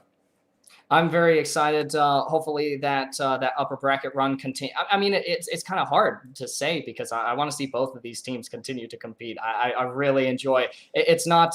It doesn't have to be close Overwatch. It doesn't have to be decisive Overwatch. It just has to be Overwatch, and I enjoy watching. I enjoy casting it. But absolutely, if we continue to see the CPA squad continue through their upper bracket run, maybe into the playoffs tomorrow, I won't be complaining about more ace of spades. Yeah, I mean, I will say that like probably if I had to pick out of this particular group, I'm thinking that Controversial Player Academy will probably make it into tomorrow if they're playing the way they have. They're basically 2 wins away. They have to they're probably into winners finals right now, and they would have to win that match to get into tomorrow, and then they're looking to get into the other brackets, and then make it into the quarterfinals, and that's when you make it into the money, you make it into that top 8 position. Right. But either way, listen, man, I hope you had a good first match, and we'll see if we can rack up a second one. We'll be right back after this with our next match on Toronto Defiant Holiday Bash.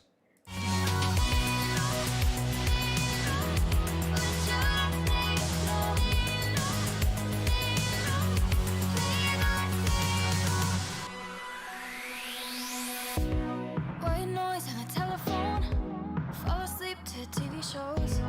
It's what we know gets too comfortable. No space for the tangible. We get lost in the virtual. Are you less alone when you're logging on? If you're coming over, I just wanna be real with somebody. There's somebody like me. If I tell you how I'm feeling, would you say that you want me? That you want me? 'Cause I'm so sick of all the noise, all the back and forth. Just wanna find a still place where I could go. I lose myself, I can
watching, waiting, once rivals, now we sit patient at the end of the world. Where will we be? Immortality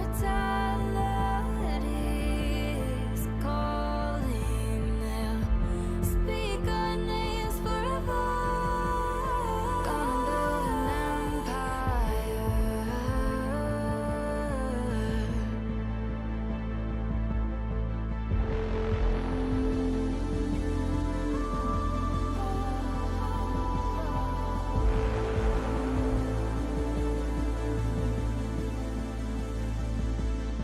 Twin pillars, the east and the west, scorch our names in the dirt. They're calling us in. Can you hear it? Can you hear it? At the end of the world, where will we be? Immortality is calling. They'll speak our names forever. Eclipse the world together. Gonna build an empire. Build an empire. And take the world by fire.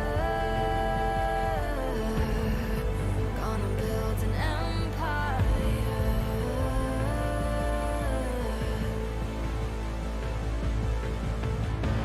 This is what we've been waiting for. They don't know we've been keeping score. This is our destiny. Can you hear the calling? At the end of the world, where will we be? Immortality is calling. Speak our names forever.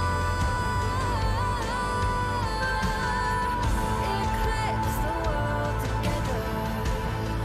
Gonna build an empire. Gonna build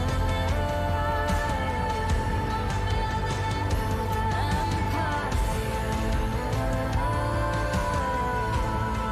Gonna take the world by fire. Gonna build an empire.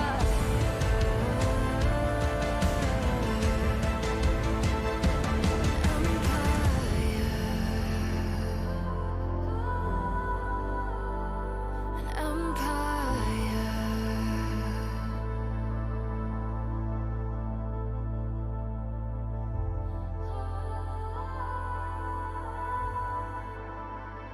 An empire.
pretty place. We'll get there soon. We'll get there soon.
And welcome back, ladies and gentlemen, to Toronto Defiant Holiday Bash. I am Willings the Fourth, and I've got Lord Thetan with me.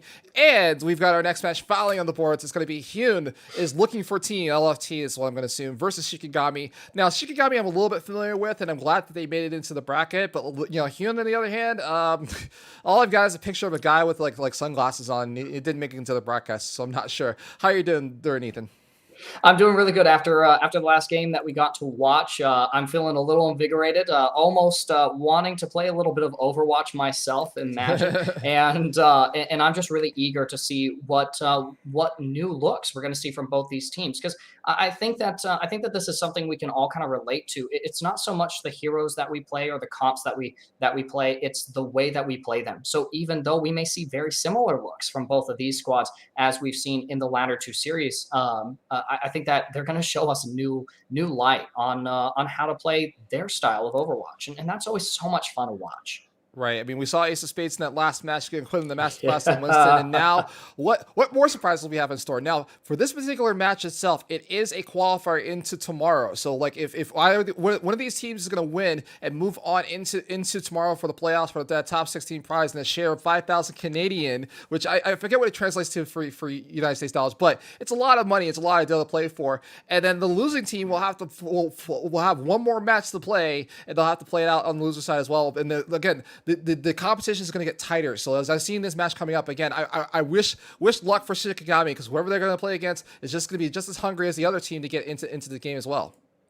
Yeah, good luck to both of these teams. This is where the stakes really start getting real, but this is also where the real fun begins. These games that end up being so close, those are some of the funnest games that we play. We all have played the solo queue ranked game where we lose, but it was still such a tight match that we really can't be disappointed at the end of it. You can never be disappointed with giving it your all. That's what I expect from both of these squads. Absolutely. And so here we go. We're going to go into Ilios, and it looks like we're going to start off on Ruins, and man, what a way to start off with.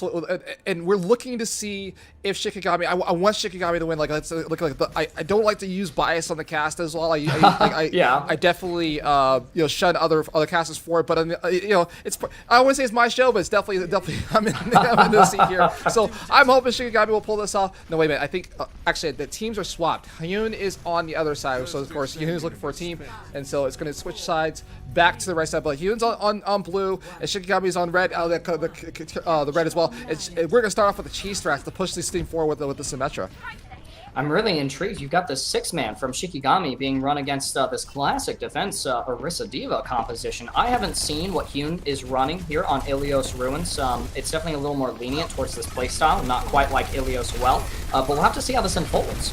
All right, so battle's going to start off on the high ground here. Nightclap picks just left, but reverse, which I'm guessing is his name on the other side, is just poking and tickling on the high ground. There's no kills just yet, but like Shikigami is at least on to the point, and the Cassie is just staying on top side of Suguru. Is going to try to just like take the high ground position and take them down. But again, still no trades. People are just keeping them up. Now the kills are starting to come in. Shikigami's going to take at least the Baptiste along with the immortality field, so they're going to keep pushing forward. But like, man, they captured the point and got to 15%, but Hyun looks like they're going to recontest and trade them all the way out and might get this point back. It's still going towards, it's like 35%. Coloco's last person off of Shikigami. Yes, they do. And the pulse bomb is going to take out the support line as well. It's a little bit personal for that pulse bomb. It only takes out one. And Hyun's going to also go to the self-destruct. It's going to get one as well. And now we're looking for Hyun to capture this first point and get some percentage climbing. It's going to be Hyun as LFT looking to retake this objective, but it was Hyun themselves who really kind of swung the fight in the favor for their team. You still have 40% progress racking up on the side of Shikigami, and you've got ultimates being deployed as well. Katmei with the Primal Rage, but then Suguru with the double kill on the Deadeye. That really hits home, and Hyun as LFT is going to be able to capture this objective, albeit at the expense of quite a few ultimates. This is interesting to me, Will, because you've got this Diva Orisa strategy, and I don't know how sustainable it is against the aggression and sustenance that Shikigami's 6-man composition is capable of utilizing. You'll see the bongo from MeadXR come out in this fight, and that might help to slow them down a little bit, but it won't stop this comp. Yeah, not at all. And like as we were talking about the entire fight, I mean, like Shikigami just stayed on the point and extended their lead a little bit further. But now percentage is climbing. The EMP is going to come out and get all the members of Shikigami. They're going to go down one by one. But Shikigami is still on top here. They have the numbers advantage, but not for long. As Suguru is going to take down 2 more as well. The immortality field is going to go out as well. And now they're just going to clean up the rest of these kills. And it's looking for Hyun's here to stay. They're going to keep on going. But Shikigami will not say die as the death marches as they are. They're going to still stay on point, but like finally they get the message and leave the point as Suguru is going to clean it up. The Cassie is putting in work.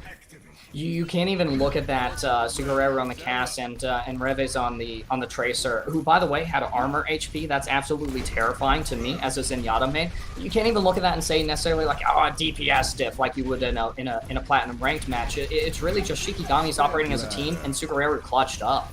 Yeah, definitely. Shikigami definitely plays like a team, and so they're going to keep on going. The Deadeye is just going to so play his way for a couple of minutes, but now it's more of the same from Hyun.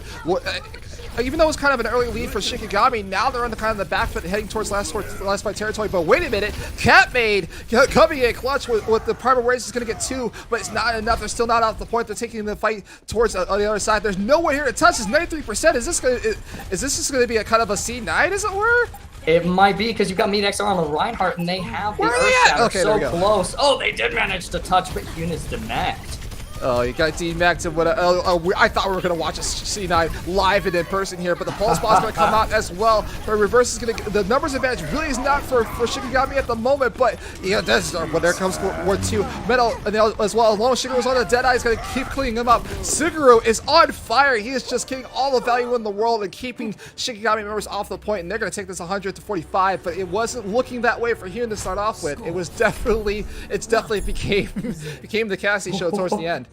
Yeah, someone sent me the replay codes from this match so that I can learn a little bit about how to play that Cole Cassidy. Suguru is drinking the cowboy juice out of a cactus or something. Because man, did they make that pick absolutely work for them. Now you're going to see Hyun's LFT with a lead in this particular map as we head into Well. They almost opted for that Diva Orisa defense composition, but they're ultimately going to go instead towards a more rush style composition. I don't think Revis will stick on this Symmetra pick.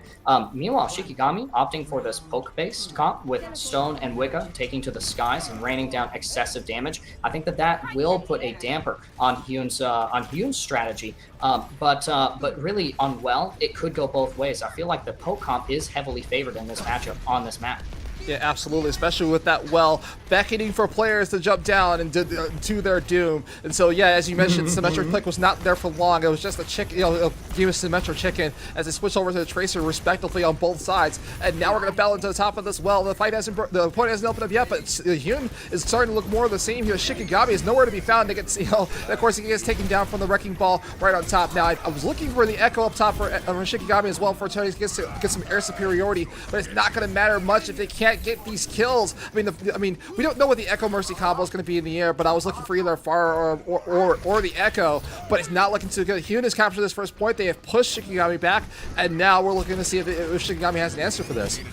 You saw how quickly Revs blinked out of there after getting hit with one Orb of Destruction from Abyss. You got to watch out for these high-level Zen players, but Abyss isn't quite close enough to the Transcendence as we would like to be. As the Pulse Bomb comes out, unfortunately doesn't connect, but it's really going to be Sugaru's Deadeye that we want to see. Oh yeah, absolutely. The Pulse Bomb Wisp, but like Suguru has gotten a lot of value out of the Deadeye and that Peacekeeper. I mean, it doesn't matter whether he has the ultimate or not. He's going to take down heads. Meanwhile, Shikigami is going to get 2 kills, and they're going to try to get back to this point and see if they can flip it back around. We're almost there, but look at this. Stone is like just trying to pick up a reverse. I'm going to call him reverse because I don't know if that's the right name, but either way, it's just still had the advantage for so far, and this point still hasn't been flipped yet. And so it's a similar situation to the Ruins, where this fight keeps going on, the percentage keeps climbing, and they just need to clear up these last couple players. Now the duplicate's going to come out for Echo. Stone, he's going to get right on top. Now, finally, did they get it? Yeah, they finally flips back around, but at what cost? It costed them a lot of ultimates, a lot of time, and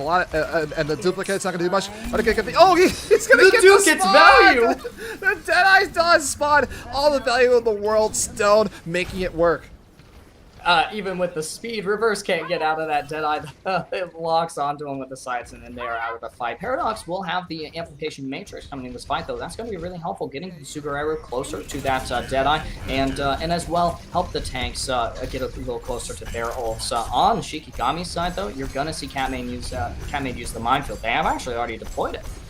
Absolutely, and so here we go. I mean, like, it's a little bit of stalemate on top of the point. Hyun does not have the ultimate advantage in this fight. The Tracer goes down immediately, so that was probably their initiation to get to this next fight. They will have the beat. They'll probably have a couple of the take ultimates as it goes, but Stone is still in the air, uncontested. It's just taking down, just poking players left and right. But like, Hyun has to do something here. They're starting to step at this point. The amplification mission does get committed, but it's not going to go for long. There's still the Tracer coming out, but Suguru is just going to take down that tank line as well, and so the Tracer goes down as well. Catmain is starting to get on fire. He gets another kill, and now he's going to push the team back, and now Hyun is still here, but like, not for the numbers are dwindling, and now Shikigami has to lead, but now they got to hold on to it and keep Hyun at bay.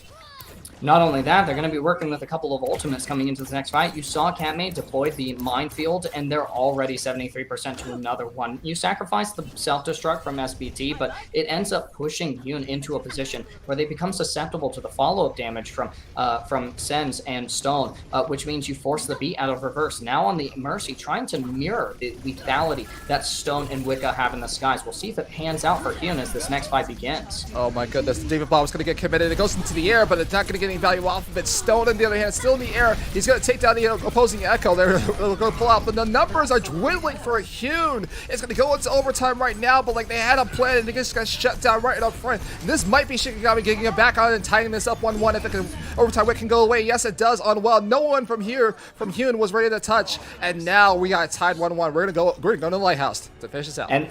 And this is that kind of close, tight series that we were talking about earlier, Will, is just, this is the kind of match to feel good about. Now, I, as a player, I don't always feel good playing on Ilios. A little bit too memey for my taste, but we're off of the gimmick map and we're on to Lighthouse. So I think that things will become a little more consistent for both of these teams. What isn't quite as consistent is Hyun and their composition. They've changed it up a little bit as we go from map to map, and they are beginning to settle here, putting Mead and Hyun back on this Ryan Diva composition, opting for that. It's a 6-man comp, but it's well, actually no, not anymore, because you've got Reverse on. They're trolling me. They're just making all kinds of swaps. I don't know what this comp is. Yeah, I don't know what this comp is either, but either way, Shikigami is looking to push forward here now. I'm looking at Catmain on the side of Shikigami. That was kind of like the win condition on the board for Shikigami, but at the same time, Suguru didn't get a lot of value off of the Peacekeeper. He made his presence known, but not by much. He kept getting shut down left and right. I think Shikigami's probably just targeting them down, but either way, a couple early kills come in. Before we get to this point, I'm not sure if Hyun is probably sitting on top of it, but not for, well, no, actually it's for players from Shikigami. They're going to start the potential, try to capture this first point. And where is Hyun? They're not only looking for team, they're looking for the point too. Yeah, and that's, I mean, that's the interaction between Shikigami's comp and what Hyun is running. Is I feel like it's going to be very difficult to really fortify yourself in a position, because look, reverse goes down here. You really can't sustain in any position, much less around the mini pack. Now, really nice pick coming in there from Sugareru. The fight might be alive here for Hyun, but I don't think that it should be. Yeah, it definitely shouldn't be. I mean, the numbers advantage goes for Hume, but they're just trying to chase down the last couple of kills here. And now they might get back to the point and flip it back over, but not for, oh, that was a little bit personal. Come from the Tracer getting the melee kill on the Echo. I mean, that's not sure, but okay, but Shikigami is going to recontest here. They're not going to let them get it for free here. They're going to try to take this fight right in front of the Lighthouse and try to take the members of Hume down. They almost had a cast, but Shikigami wisely recontests, but they get shut down left and right. Now the kills are starting to come in, and now it flips back over. But again, these matches have gone really, really close. They just get stalled out right on top. They get like all the way there, almost like 8% to flipping it back over. And the more that they stall, the more percentage gets to Shikigami. So they've got another fight to win. Typically, if you're playing for that retake strategy, you only want Shikigami, if you're Hyun, to rack up about 20% of progress, and they've doubled that, 42%, and they're working with a couple of ultimates as well. Expect to see the duplicate, as well as the Transcendence from Abyss, because you've got the Deadeye emerging from Sugareru. Yeah, Sugaru's going to do the Deadeye. He gets nothing off, but now the duplicate's going to come out onto the Diva this time. I mean, last time he got some value out the McCree. Let's see if he can get some more value. He's going to use the Diva Bomb right in front of right in front of the Lighthouse. They got the Duck out of the way, and now the kills are coming in. The Amplification Matrix is almost a desperation at this point, along with the rally from Hyun. It's almost ill-advised, but wait a minute. He does get the value off, but they get the kills to come in. And now oh my goodness. He almost got knocked off. But it's still, Hyun is on top of this point here. They made it work. I was looking at the Amplification Matrix and the rally. I'm like, why are you popping this when you're losing the fight? But they made it work. They made me eat my words, and now still the percentage is still climbing. Now Shikigami's a little bit in danger of losing this map. Well, and as the armor HP for Hyun begins to dissipate, so too will their defensive fortitude. You'll see Wicca coming in with a Valkyrie here shortly as Catmaid lobs mines all over the objective, making it a very unsafe place to play for Hyun. Absolutely. And so now here we go again. It's a high ground coming in for Stone. He's looking to hero this game again, but again, not like this though. Not if Reverse is going to take down the Tracer as well. That's one player less they have to do for this fight. This is a final fight territory. Sugaru is going to zoom off. He gets one. He's going to take down the players right behind it. Now the numbers are not favoring Shikigami. This is a disaster. They're at the last fight territory. There's no one here to touch. This might be it for Hyun. This is crazy. I mean, if I could just rewatch this whole thing from Sugareru's perspective, I mean, that's I would have an absolute blast. There's no opportunity for Shikigami to touch, by the way. You called last fight territory there at the very end, and it was true last fight. It wasn't even, there wasn't even a chance for Shikigami to come back in it. Yeah, not at all. A Zenyatta play the game? All right, I'll eat this up. Yeah, so yeah, see how I played at the end of the game. Like, that was just unfortunate. I just think it was a little bit of misplay coming from Shikigami. They had the right idea, but they got picked off a little bit early, and then they just wasted their ultimates for in the last fight, and that was it. So like once it was like 90%, in a normal situation you might be able to get back, but that last stagger kill came in, and that was it. Like I was just like I was just unfortunate. I just think that they had the right idea, but it just got shut down at the last second.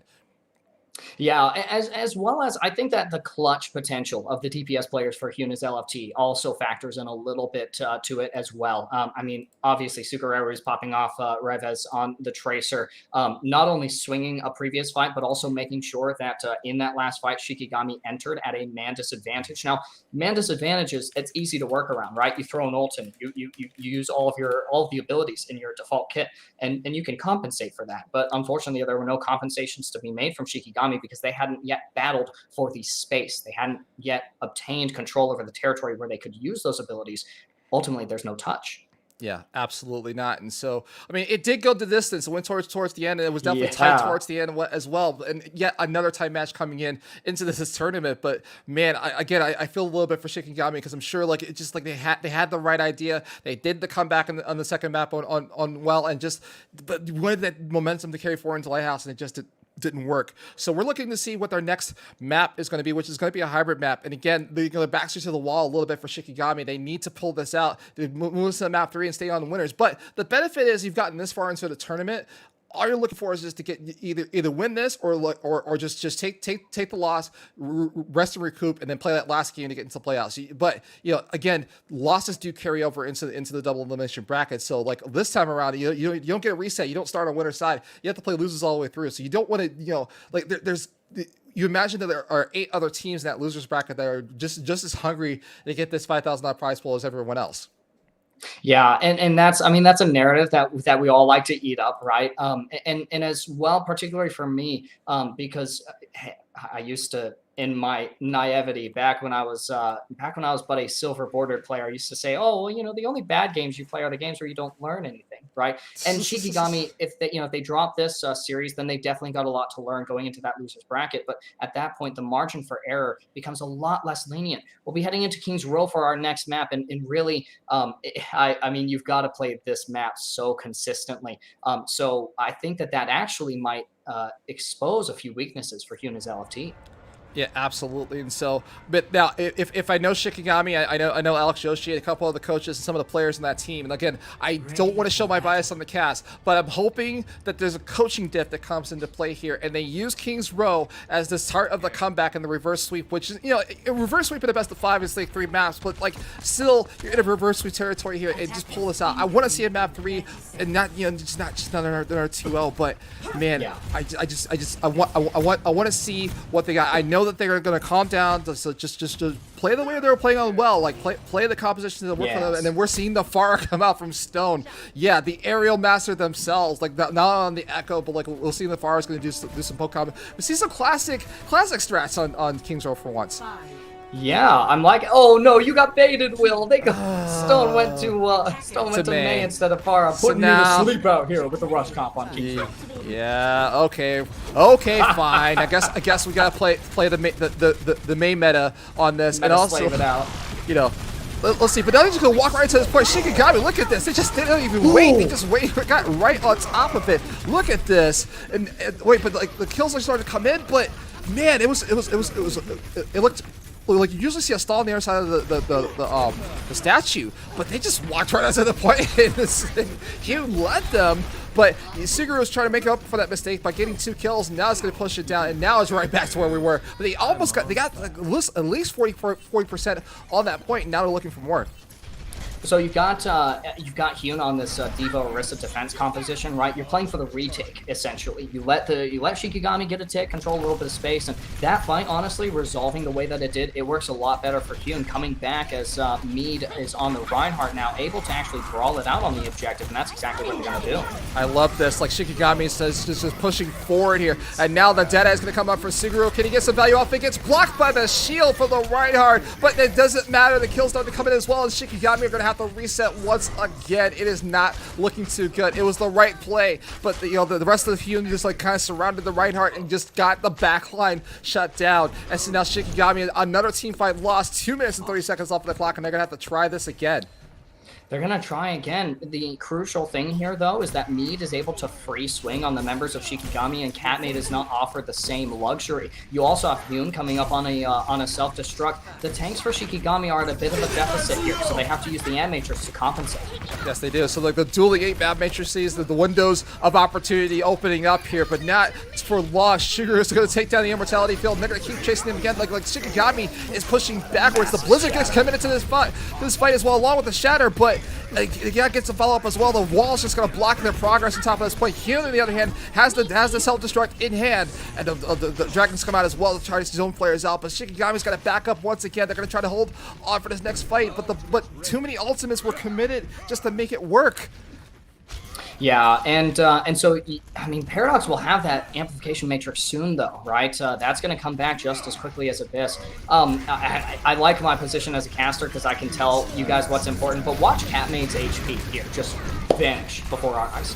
Yeah, another Deadeye blocked by the shield, but this time can they take advantage of it? We're looking for Shikigami just to get some more percentage than they have so far. They're going to take down, freeze and take down the Reinhardt. There we go. That's the push button right there. Hyun is going to get a support line kill for their troubles, but not for long. This looks like we're going to move into freeze phase unless, no, I was going to say, is there going to be another recontest? No, they're going to take down the Hanzo on the other side. And now finally we get this with a minute on the clock though. Like Hyun did their jobs and stalled this out as long as they possibly could, but now another 2 minutes and 30 on the clock, and we're going to move into freeze phase. But Shikigami is now going to play forward with the split spawns in their advantage and try to see if they can pick off some stragglers from Hyun.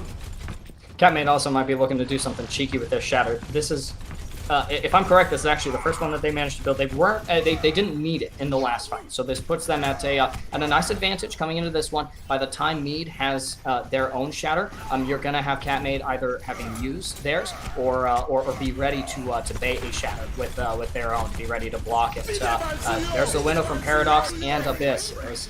You don't want to play in that space. Well, they're just going to push forward anyway. I mean, he's got the Deadeye online along with the Amplification keeping him safe. He was getting melted down, but the Amplification Maester keeps them alive. He didn't even need to use the Deadeye. He's just going to use the Peacekeeper and shut them down. And now a team fight coming from Shikigami. Like, the plan worked. Hyun was like kind of off the back foot. Now this card's going to move forward. We might get close to point alpha here before this goes off, before the next fight continues. Yeah, no, Shikigami has a great opportunity here because they've got the Blizzard in case they need the really need that extra point presence here as the cart reaches this objective.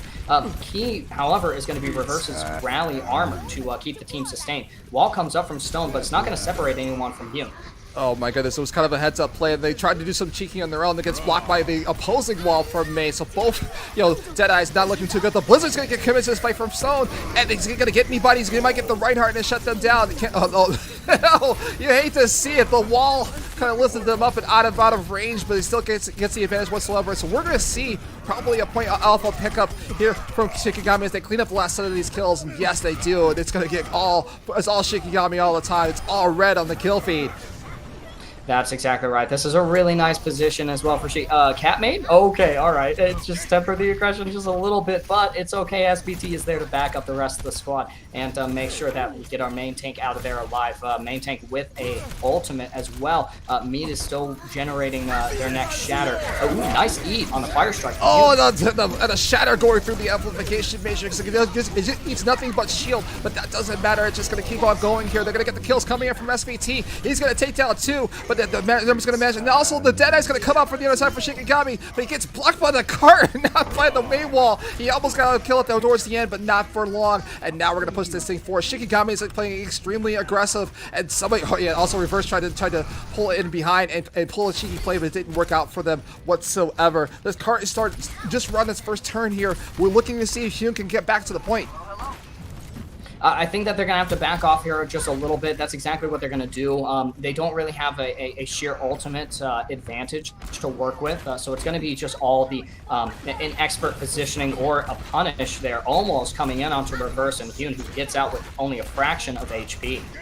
Absolutely, and so here we go again. Like Hyun is just staging for this next fight. They know what's at stake here. The Shadow will come up for Hyun, but close an early kill coming up from Sugru. That is their team, star player coming out offline. Now the Shatter, the minute he got it, he picked it out. He also gets frozen. The Blizzard gets committed as well, and that's going to take down the tank line right behind. But Diva's on the back line trying to take some players out. It gets nothing to go, and now the pulls are still coming up for Shikigami. It's looking like a team fight win, but also Sugar is going to try. Fail once, try again. He's going to try for the Dead on the back line. Dually Deadeyes coming in from both sides, and he gets nothing off it, but he's going to take down the Lucio either way. They have the numbers advantage, so Shikigami might be able to push this card towards the end. It's not going to be a good time bank, but it's definitely going to be for time. Hyun is just trying to stall as long as they possibly can to cut down as much of this time, but it's almost inevitability. Wait, the Shatter gets pushed off.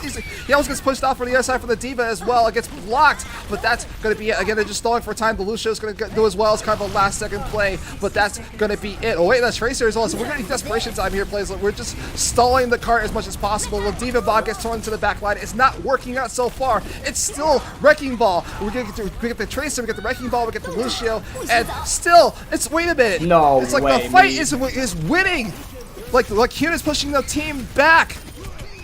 And Revis had the Blizzard to commit there as well. Massive grappling claw kills from Mead XR, who is equipped with a minefield as well.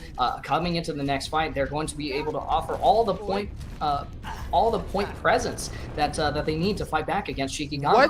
Absolutely beautiful. It's like, what happens to Shikigami in the clutch? It's just like towards the end, they just need to finish their plate. That was a team fight, went in their hands. They just came up a little bit short once again. So here we go. It's the last fight. And now, as you mentioned, the minefield probably get committed at the last second here. The Deadeye is going to get out as well. It's not getting blocked this time. This time, the Diva is in front of his face. The Blizzard just got activated right at the time. He's going to take down the Diva mech on the other side. It's still looking for the cart is just right in front of her into overtime, but it's not looking too good for Shikigami. They're getting taken down one by one. Sugar switched over to the Tracer and got the pulse bomb at the last second. This fight is still going. It's a Nano Tracer on the other side for Hune, and they're going to decide to take down these members. There's still a couple of members here for Shikigami trying to keep this alive, but the only thing they can do right now is just try to push this card a little bit forward. There's still a Wrecking Ball spinning to winning. It's still not working. The Demon Bomb is going to come in as well. Gets them off the card. There's still a ton of scores. Shikigami members are here. There's still 3 members left from Hune. They're trying to figure this out. The kill streak trading back and forth, but there's still nothing on. There he goes. Your Catman is going to get the clutch. That might be the game. It's going to push them out to the end, and oh my goodness, that almost was a disastrous play for Shikigami, but they finished it out. But it's in overtime, so it's a little bit less of a win condition, but they could have had way more if they just focused and tried. Well, for me, I mean, you're totally right. I think that Shikigami. I don't know. I think that there was a breakdown there in some of those ladder fights. For me, it was if you know me, and I love to hear communication and watch synergy manifest in these games. And man, oh man, did I see that. When you had the nano boost applied to Revis, they were actually pelting into Sens on the Cole Cassidy, and ultimately ends up changing their target onto Stone and May. That was a call. I know for a fact. I saw it manifest. That was a call to focus Stone out of the fight before killing anyone else, because you had Abyss on the high ground just putting healing on that point and keeping everyone alive for the side of Shikigami, keeping their attack alive. So for me, it almost works out to be less of a fumble from Shikigami, even though the fight didn't pan out like they wanted. It was Hune's LFT's communications that really just ensnared me into their narrative here. They're going to opt for this mirror matchup, and I don't think that any team at this point is at an advantage. Shikigami had a really clean push leading up into those ladder fights. Yeah, so here we go. Hune is looking for team. He's looking for victory and trying to get this 2-0 and move on into the playoffs for tomorrow. But also, Shikigami, like with the last second desperation plays, gets the cart to the end. So now, Hune will have to finish this out to get to almost instantaneously with a better time pick. But as we say that, look at this. Shikigami is switching to the offensive. They're just taking down Hune right in front of this choke. I mean, Wicca was lighting up the board and getting 3 kills with the weapon. Oh my goodness. Like you want to see the supports as 3 DPS all the time, but man, Lucio lighting up the kid feed, you love to see it. What I really like to see in this brawl matchup is the Lucio and Baptiste players really leaning into the duality of their kits. They're DPS heroes with healing abilities. Change my mind.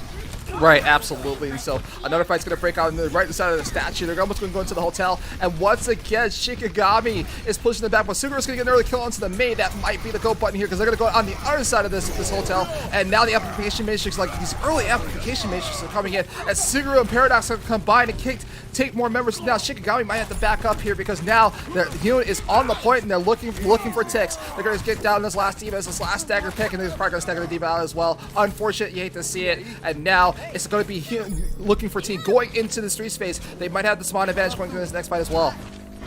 Shikigami was a little too quick, in my opinion, to really push the go button there. Catmay went for the shatter as the amplification matrix from Paradox ends up being built up. So what that means is that Shikigami loses that fight, loses that point with ultimates in their bank. Look at these 5 little brilliant check marks lighting up for Shikigami, and that's what they're going to use to pull off this chokehold here. They might be able to get away with it, but Suguru with the Deadeye looking for kills. Oh my god, look all those skulls. He just gets nothing for it. He gets taken down right away, and so we're going to switch over to the May here from FPT.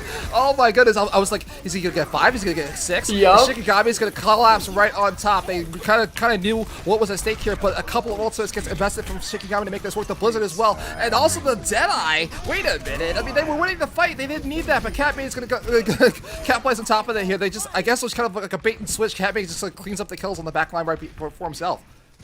That was particularly for me. That was a beautiful immortality field from Abyss. Broken as the ability is, yeah, I hate it as much as you, chat. But for me, it was just absolutely brilliant to prevent the deaths that would have that Sugurero would have accumulated.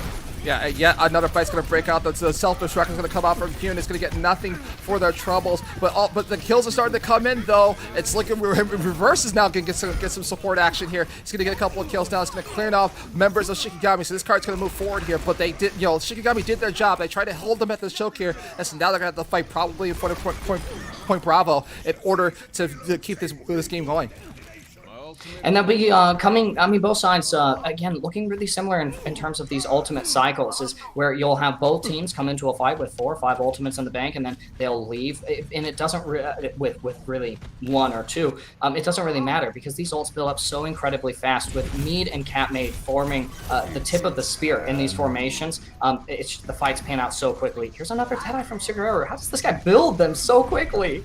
Because that's why he's looking for a team right now. And so here we go. Shatter is going to get blocked by the shield from Reinhardt as well. Shikigami is just like trying to send a little of a welcome message for this point probably here, but this cart's still moving forward. Wick on the other hand, look at this. If he doesn't get play of the game for all those kills, I'm not sure what else. The Blizzard's going to get committed from Hune as well. They're going to see if they can just push this port into the point Bravo as well. The Blizzard is going to get at least one. It's going to take down, it's going to take down the Cassie on the other side. But now look at this. The immortality field's going to keep MetaXR alive. He's got the shadow. He's going to use it. He gets blocked by the beat drop that came in just in time to save members of the team, so it made it almost effectively useless. This cart is still in front of Point Bravo, and nothing's looking for it, but the kills keep trading back and forth. Still favors Shikigami. They're going to try to see if they can push this forward. It just turned into a fight win, but also a late beat and amplification making puts out, and also Deadeye for Shikigami in the back line. This is a scatter fight here, ladies and gentlemen. I don't even know what's going on right now, because this cart just still has to end in front, and Shikigami still waiting in the front door.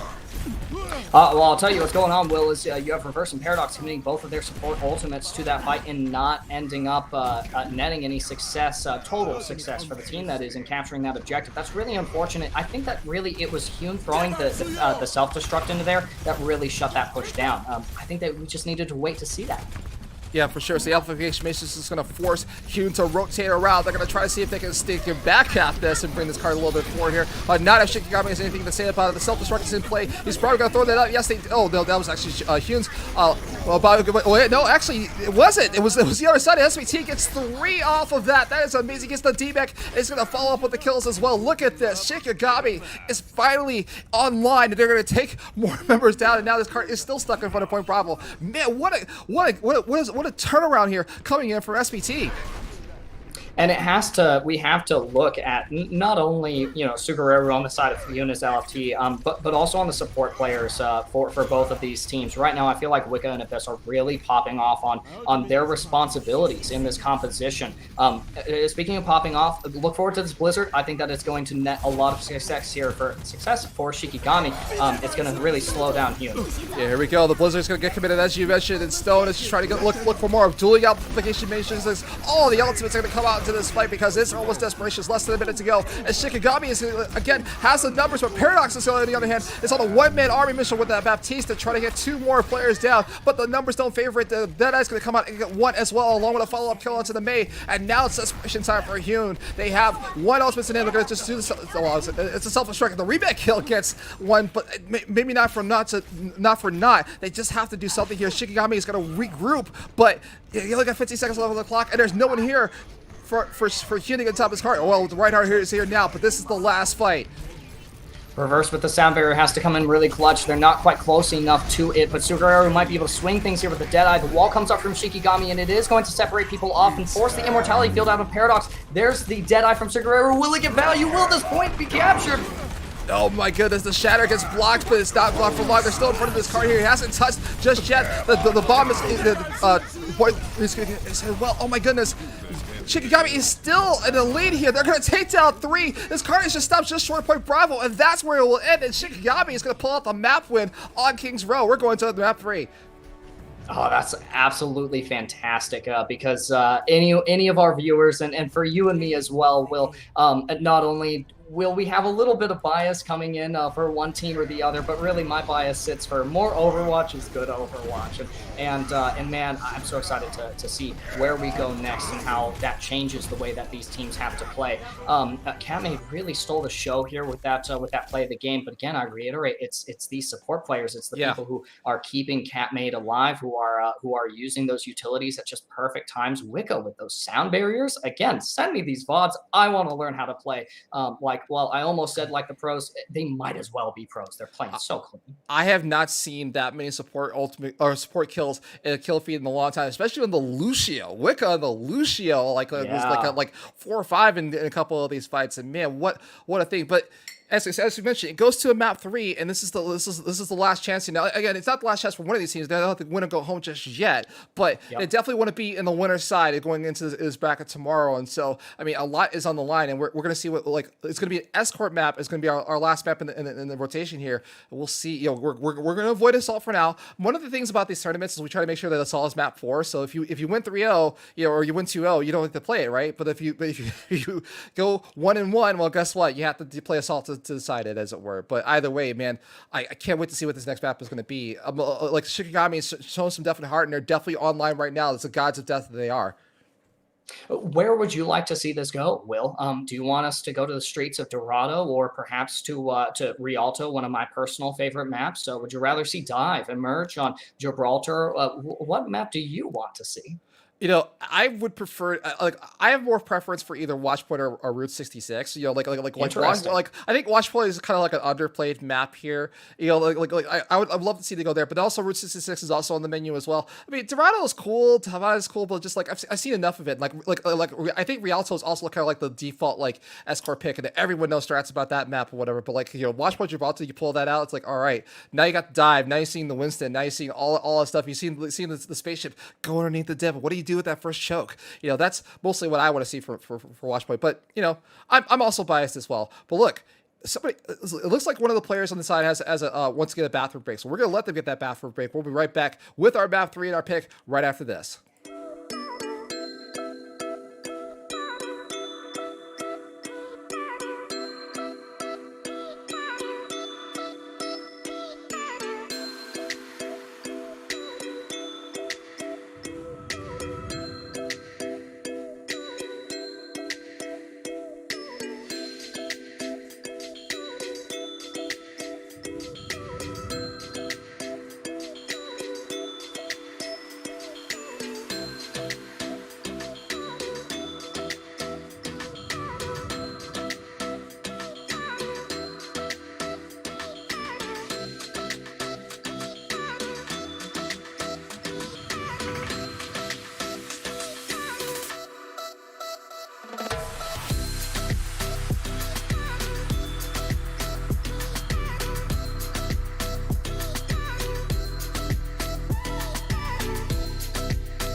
And welcome back, ladies and gentlemen. So we're into our 1 hour final match, but it is a winners qualifier match between Hyun is looking for a team and Shikigami. We're tied up 1-1, and we're going to our map 3, which is Ethan. Havana, and I won't be popular for this, but I really like that map. It's a good map for double shield, double sniper, double main heal. Very frustrating compositions to play against. You can see a whole lot of looks come out from these teams, especially as you hit that second point and you head into the distillery, and then eventually towards that bastion. Not the hero, the fortification on that third point, where you'll really see the Widow plays come out. Absolutely. And so, I obviously it wasn't the two maps that I was looking for, but I'll be honest with you. I mean, Havana has, like, from the comps I've seen in Havana, it tends to be a Widow's playground. You kind of have these long sight lines in places, especially on that first point. Yeah. And then, then if you allow the factory phase into Point Bravo, just let it go. Now you're looking at that last part of the castle, and that's when the snipers will shine, right? So you might get a double sniper, double shield comp. Who knows? Who knows in this particular thing? But this will be the last map for this match here. The winner moves on into the playoffs tomorrow. The loser will have to play one more match to see if they make it out, and it's going to be, I gotta be honest with you, it's going to be disappointing either way for me. Oh yeah, because I caster bias coming in, and maybe this isn't bias, but I want to see both these teams succeed. Is that an option? Is there a some kind of rule? No, there's not. It's one way or the other. Both these teams know that they're represented with an opportunity to take it all the way or to have a second chance. But again, we've talked a little bit about how that second chance it's slim. It's not quite as lenient. So you really want the luxury of being able to finish this series on top. Absolutely. And so again, the beauty of this double elimination format is, like, again, we're on winner's side, so you still have an opportunity here. So that's why I have to be very careful about saying winner go home, because it's still anybody's game here, and you can still move on or whatever. So, like, both of these teams can make it into the playoffs as well. But as time moves on, though, like, this double elimination format, like, teams are going away. And I also have a little bit of authority. I was looking in the map scenes. So of course, I have the preview here up in front of my screen. I saw both Aeroplane and Flutie in this side on the coaching side for Shikigami. So, like, Flutie is kind of the coach of the famed ISU Redbirds team. So if it's the same Flutie, I think they got a little bit of firepower coming in for Shikigami, and that's why I was talking about the coaching different. I was just willing that into existence. I didn't even know that I was bringing in the spirits of teams come and gone. Well, I mean, we talked a lot about Ace of Spades last game. That was the player, but here's the ace coming out for in terms of coaching staff. It really helping to provide either one of these squads with direction. That is the ultimate luxury, an absolute advantage. So as we see the comps forming up, what we already know is that a close hold, a spawn hold, is going to be coming in from Shikigami to offer themselves a little bit of ultimate charge, deficit in the time bank for Hyuna's LFT, as well as a couple of more fights there on that first objective. Hyuna's left maybe not quite as prepared with their composition to get out here, but we'll have to see this double shield comp at work and see if they can use the range to their strength. So here we go. Hyuna's looking for team is on the attack. They're looking to push forward into this playoffs here at the Toronto Defiant Holiday Bash, but not is Shikigami, with the coaching difference online. Have anything to say about it? And as you mentioned, it's a close hold here. Shikigami is just going to take them at the spawn doors, and they have no response. They're going to get them out, but I mean, it's still a battle to be holden. Catmate's going to come up with the first kill, right behind it as well. The coaching difference is coming through. You end up losing SBT's mech there, and it was because of a positional mistake. Ultimately, Catmate is able to compensate for it with that pin onto Hyun, which is really great, and it gives them that extra little bit of ultimate charge. We'll see the shatter come out very soon. Absolutely. So here we go. Oh, nice look at this! I love this. They're just going right for it, but unfortunately, a little bit of aggression is being punished right in front of it. So now Hyun is finally getting out of the spawn doors with a little bit of advantage here, and Shikigami's gonna have to back up. But man, that was you love to see it. Shikigami was just taking the fight to Hyun and forcing them to think. And so now a little bit of a back foot here for Shikigami, but not by much. They can still probably get this next fight in before the first or second choke. Yeah, and they get a few more fights. You've got Revez looking to do a little bit of early scouting here as well.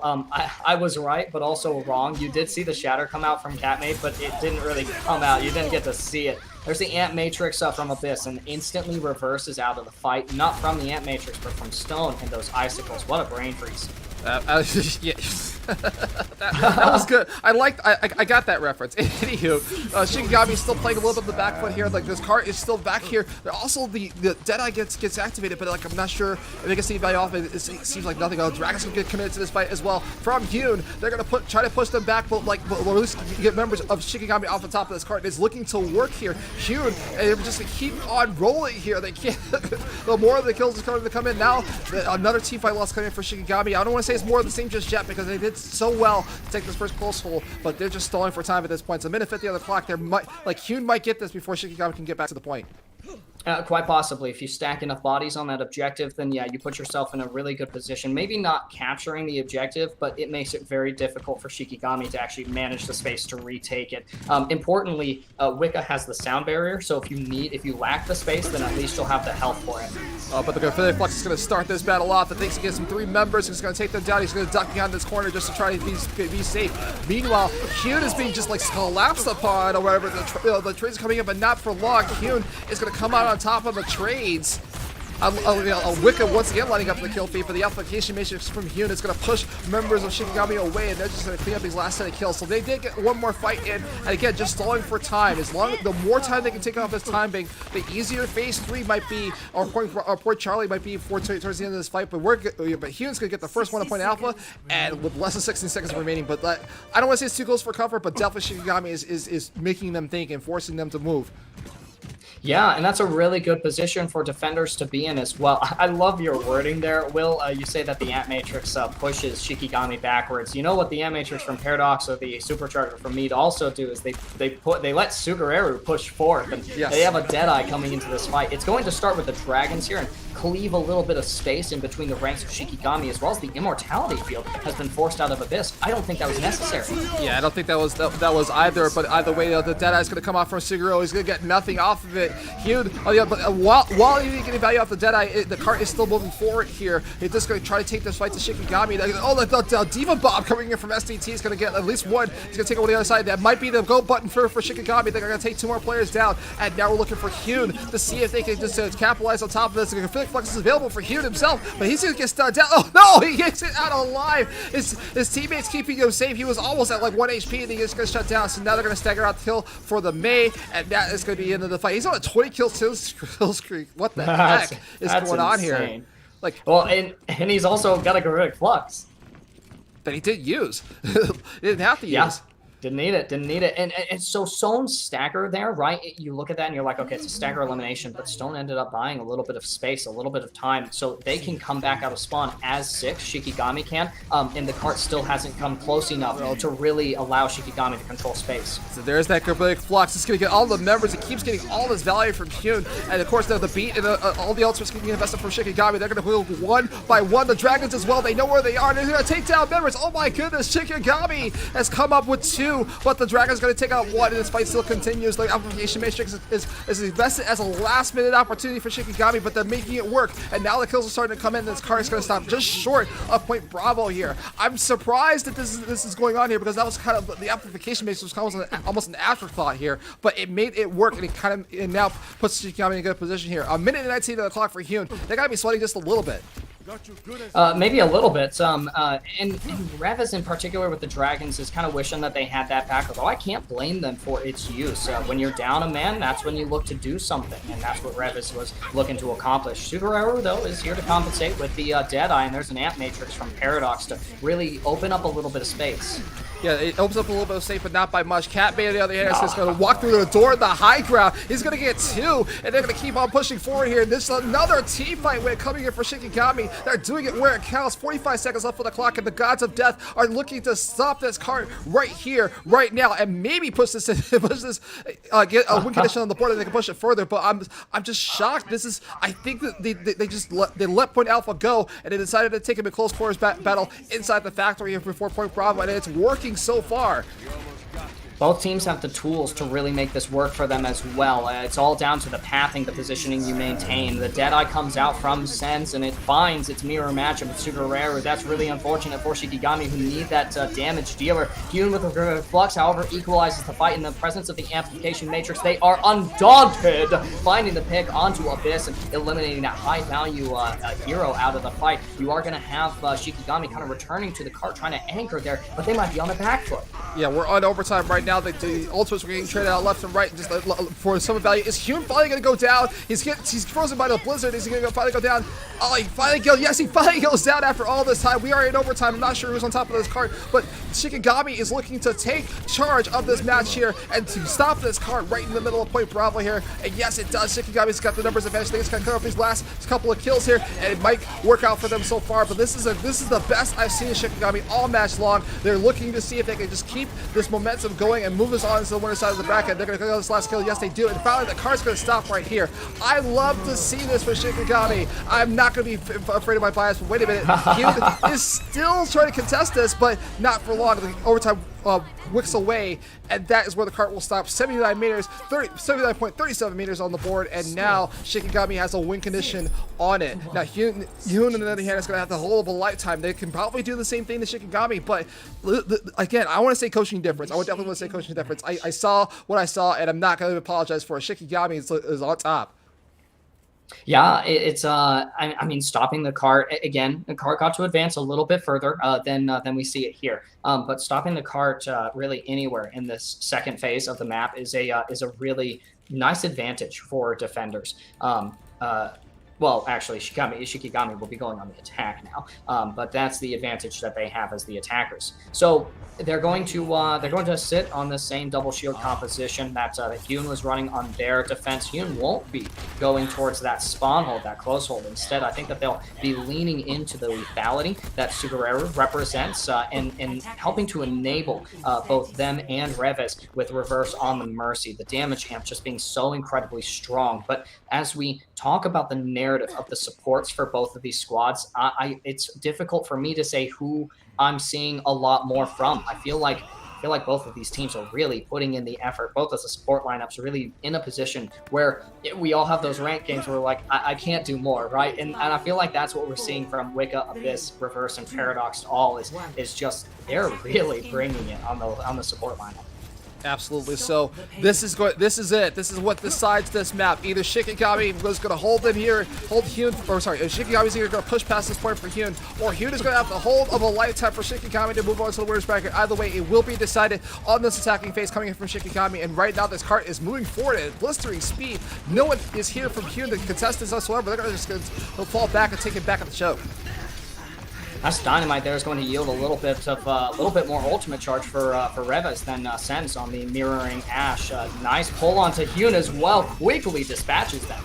Now, this is the first time I'm seeing Genji Stone on the Genji, and he's making it work. He's diving into this backline, just trying to just shut down these things. Meanwhile, also, you're seeing a Genji and an Ash. Look at this. The kills are starting to come in, and they're just going to take down all the members of Hyun. They're going to have to back up, but this might be the first point. And it's kind of dangerous here. Like, Hyun has to be, if they weren't sweating before, they're dripping in sweat right now because this cart is moving towards that golden box of victory that Shikigami is desperately looking for. Should Hyun have gone for the close hold? Is it not so much a disparity in skill, because I don't think it is, but rather in the strategy that was committed here? I feel like Hyun might have had might be having a better opportunity here on second point if they had opted for the same strategy Shikigami ran on their defense.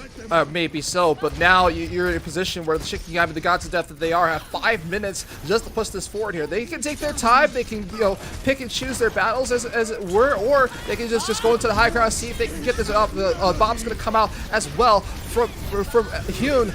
And the Gravitic Flux is going to come out as well. As at least one. SBT is trying to win this out. He's just staying on top of this high ground. Suguru has switched over to Genji as well, trying to counter this play as well. But now, unfortunately, well, I was going to say, Shikigami has switched off, but no, he's still on the Genji. We're still looking for that blade. We're not going to get out of there, but here it goes. Shigeru has also got the blade online. He's going to try to see if he can get one. He's going to get to the shake. He's going to take it down. But that is going to be the go button here for Hyun, on the other hand. They're using that as an opportunity. The Boggles come out as well. The Superchargers come out about as well, as Shikigami's going to back up. Now again, Shikigami has time to work with. They don't have to rush this. They can again, pick and choose their battles. The push didn't work. They got 4 minutes on the clock to find an answer, but I think they're going to find an answer pretty soon.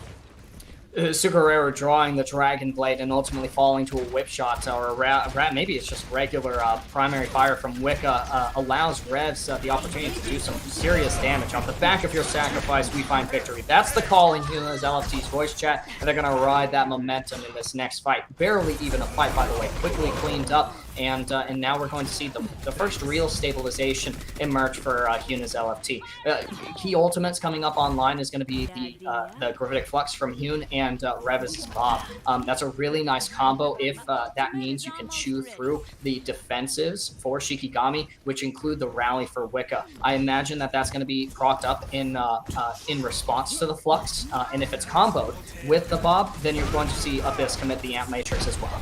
All right, so as we speak, this cart is still barely 4. It is so close here. It is less than 30 meters to go here, and now there we go. The blade's gonna come out. He's gonna try to get the Flink Box from front of it. Stone is getting the value. He gets at least one cat base gonna come out on top of it. That might be it. And taking down the members. Yes, it's almost like a team kill. Siguru has on the Genji, but there's no one here from Hyun. They got shut down in the one team fight. This cart is so close. They're looking for Hyun. This is desperation time to get back to this. Will he get back in time? It may not matter. What are you doing? You're just standing there. The Genji just standing there. Now he's gonna dive in right before disaster strikes. But he was alone. He had no support. He takes down both Genji and the support in Lucio. The cart is still here. Shikigami's gonna pull this off. They just need to pull out these last 7 kills. Finish the fight. Playing on the wrong side of the shield beam.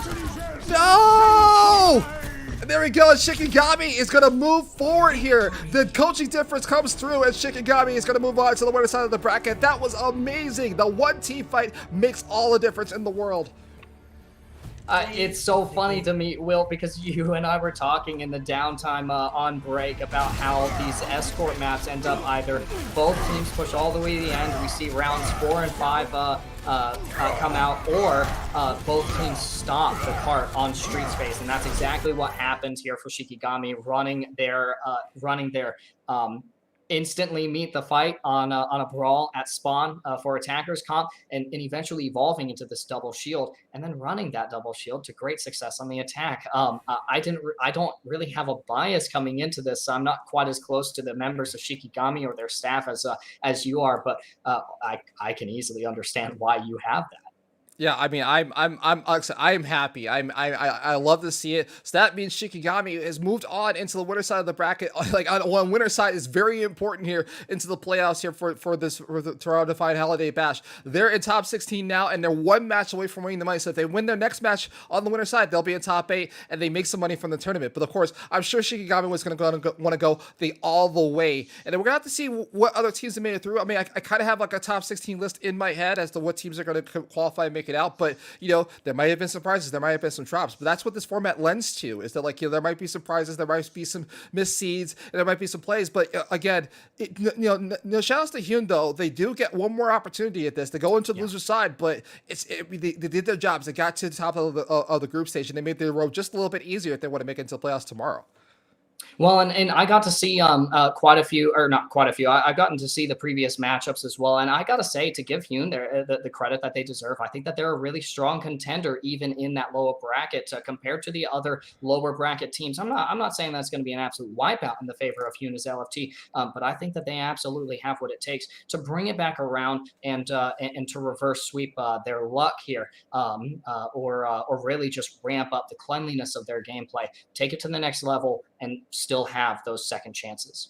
Yeah, absolutely. And so, man, with that being said, I mean, like we still have more action here, ladies and gentlemen. I'm sure there's a couple of more matches we're gonna pick up here, and they might be in the loser side. Because I'm thinking if this was a winners qualifier match, we might be in that territory where we're starting to see some of our winners qualifiers on the one side, and now we got to go into the losers bracket where we might have a couple more rounds to go to see who's gonna make it out in the loser side. But again, it's still anyone's game here, ladies and gentlemen. We started today with 58 teams. We got to get down to the top 16, and it, like I said, you hate to see 80 of these teams go, but definitely for Shikigami, they're on the right foot and on the winner's side. So with that being said, we're going to take a quick break here to get our next match online. We'll probably be on the loser side, but we'll be right back after this.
would you let me know?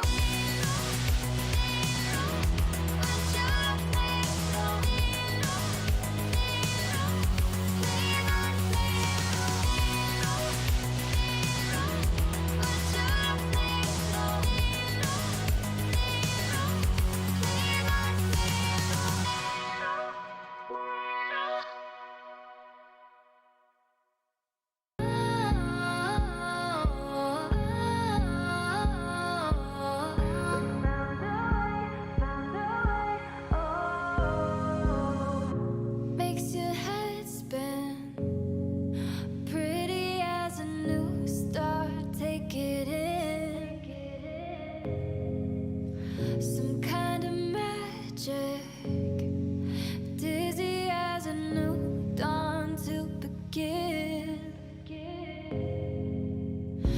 Every road that we followed had to hold on just so we could let go. And the night goes on so we could know what the light feels like when it comes up.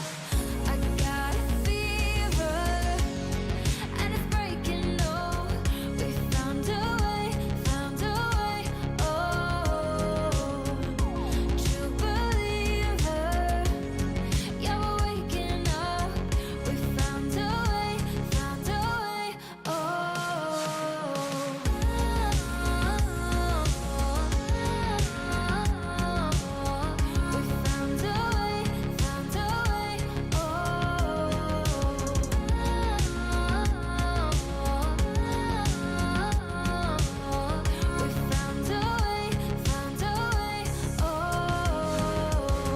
we got it just right.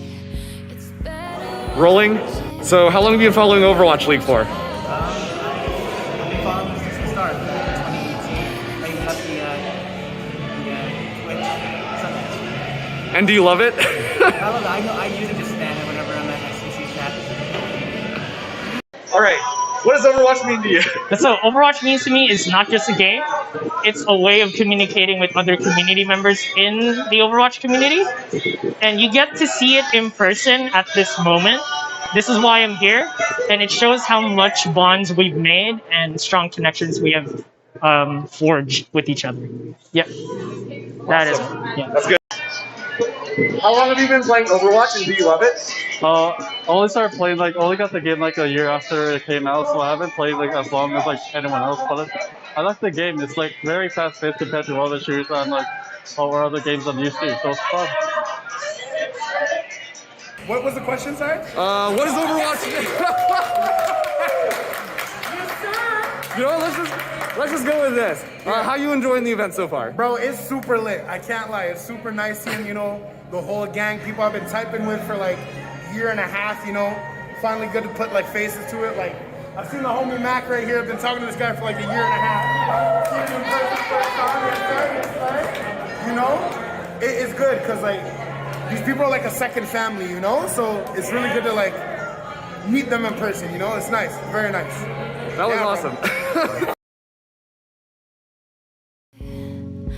Found out what it means to touch the sky.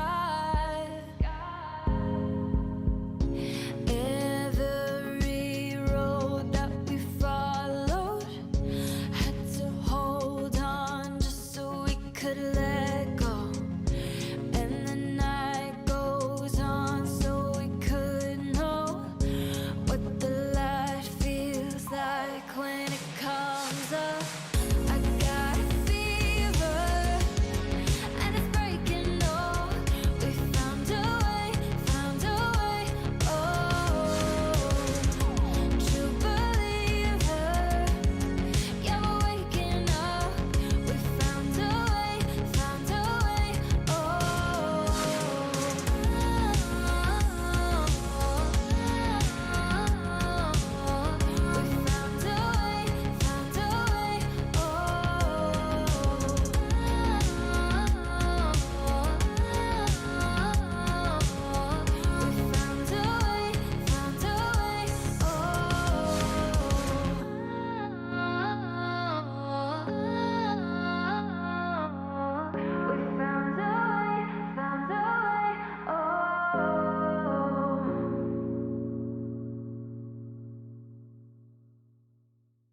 All right, so tell me about you and the Defiant. What do they mean to you?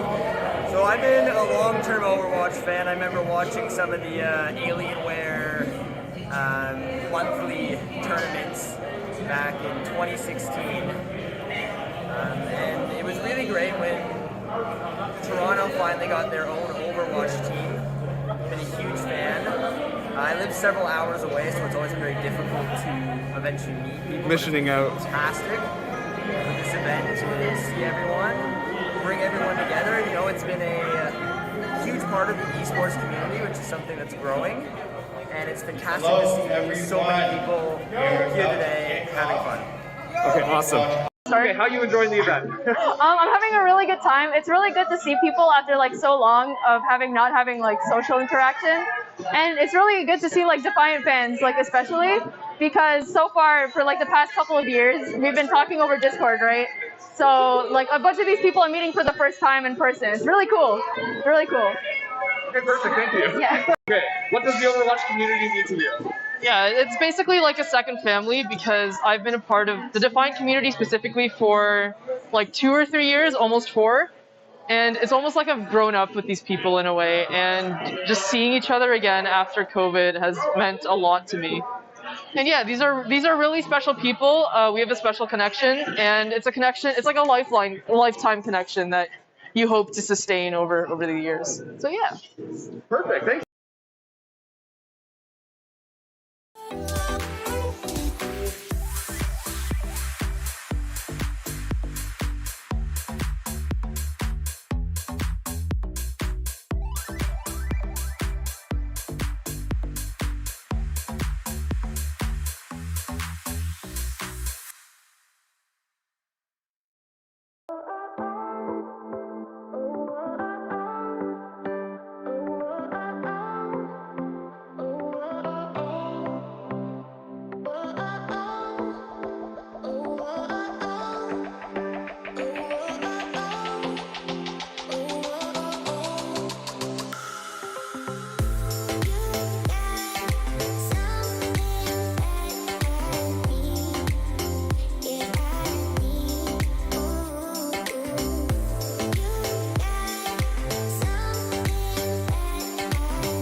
watching, waiting. Once rivals, now we sit patient. At the end of the world, where will we be?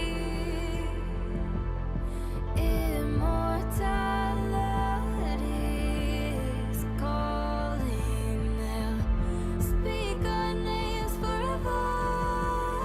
Gonna build an empire.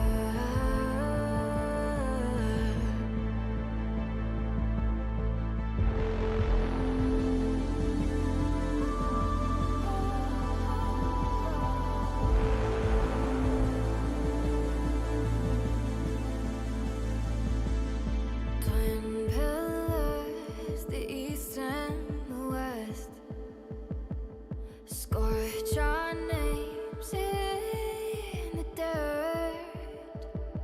They're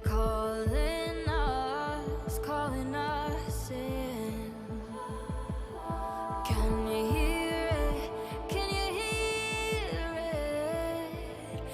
At the end of the world, where will we be?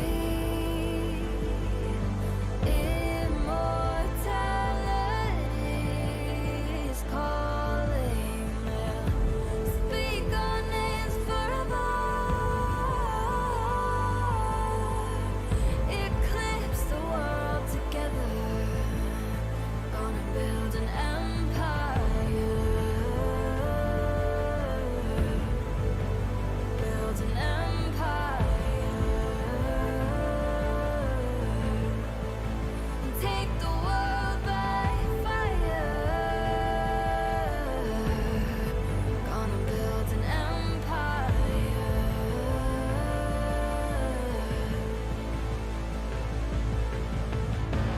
This is what we've been waiting for. They don't know we've been keeping score. This is our destiny. Can you hear the calling? At the end of the world, where will we be? Immortality is calling. Speak our names forever. Eclipse the world together. Gonna build an empire. Gonna build an empire.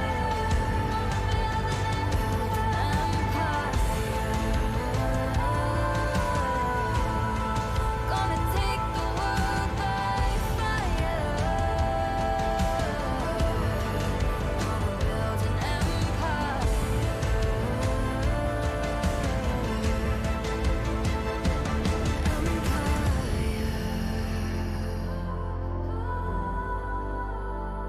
An empire.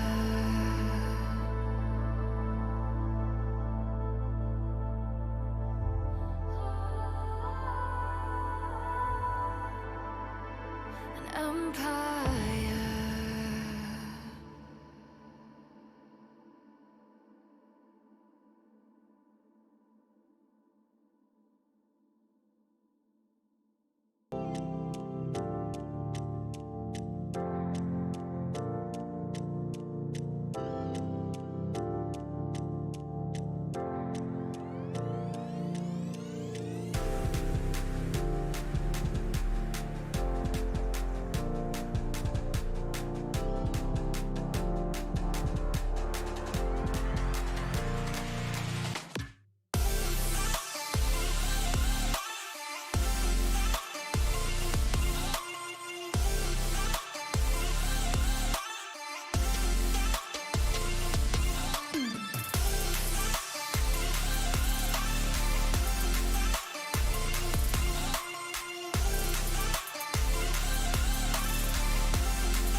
And welcome back, ladies and gentlemen, to the Toronto Defiant Holiday Bash. And unfortunately, we had to say goodbye to Lord Thetian. Thank you so much for covering a couple of matches, while Captain Jack has been kind of a little bit busy in the background, dealing with kind of this wild and wacky tournament that we've thrust upon ourselves. Oh man, how you doing, Jack? I'm exhausted. I'm crying inside a little bit. This tournament has been quite crazy, let me tell you. So to break down like what the last couple of weeks have looked like for us. Of course, you all know it was announced on Thanksgiving. 32 teams initially were supposed to be part of the tournament, and then y'all blew us out of the water by signing up all 32 slots in 48 hours. Yeah. That was new. That was a new thing for us because Yes. we've usually had to go hunting for teams. So if you don't already follow myself and Will on Twitter, you really should go do that because we're always doing Overwatch events that you can be part of. So then, we went back to the Toronto staff. We're like, looks like plenty of people want to be involved. Maybe we should up that cap. And they said, okay, let's do it. So we upped the cap to 64 teams. And then in less than 24 hours, those other 32 slots got filled. Yeah. And we, so much so that we had to set aside 10 alternate teams because then soon after that, Flash Ops was announced. Yeah. So we knew that we might lose some teams to that as well. So all this happening, and then in the last 24 hours, for various reasons, we dropped we dropped quite a few teams that needed replaced. Obviously, we didn't replace all of them by that by the time the tournament got started. We've been having issues with Smash, but you know what? At the end of the day, we made it to the end. I have loved seeing the venue. I am jealous of our friend Marks, who did those wonderful interviews that you've gotten to see. And we've got a couple more that we'll show at the end of tonight's broadcast and during tomorrow's broadcast as well. Just getting to interact with the Toronto folk and, getting to know more like about the team and like why they're a part of it. Like the one that really made me tear up was just seeing the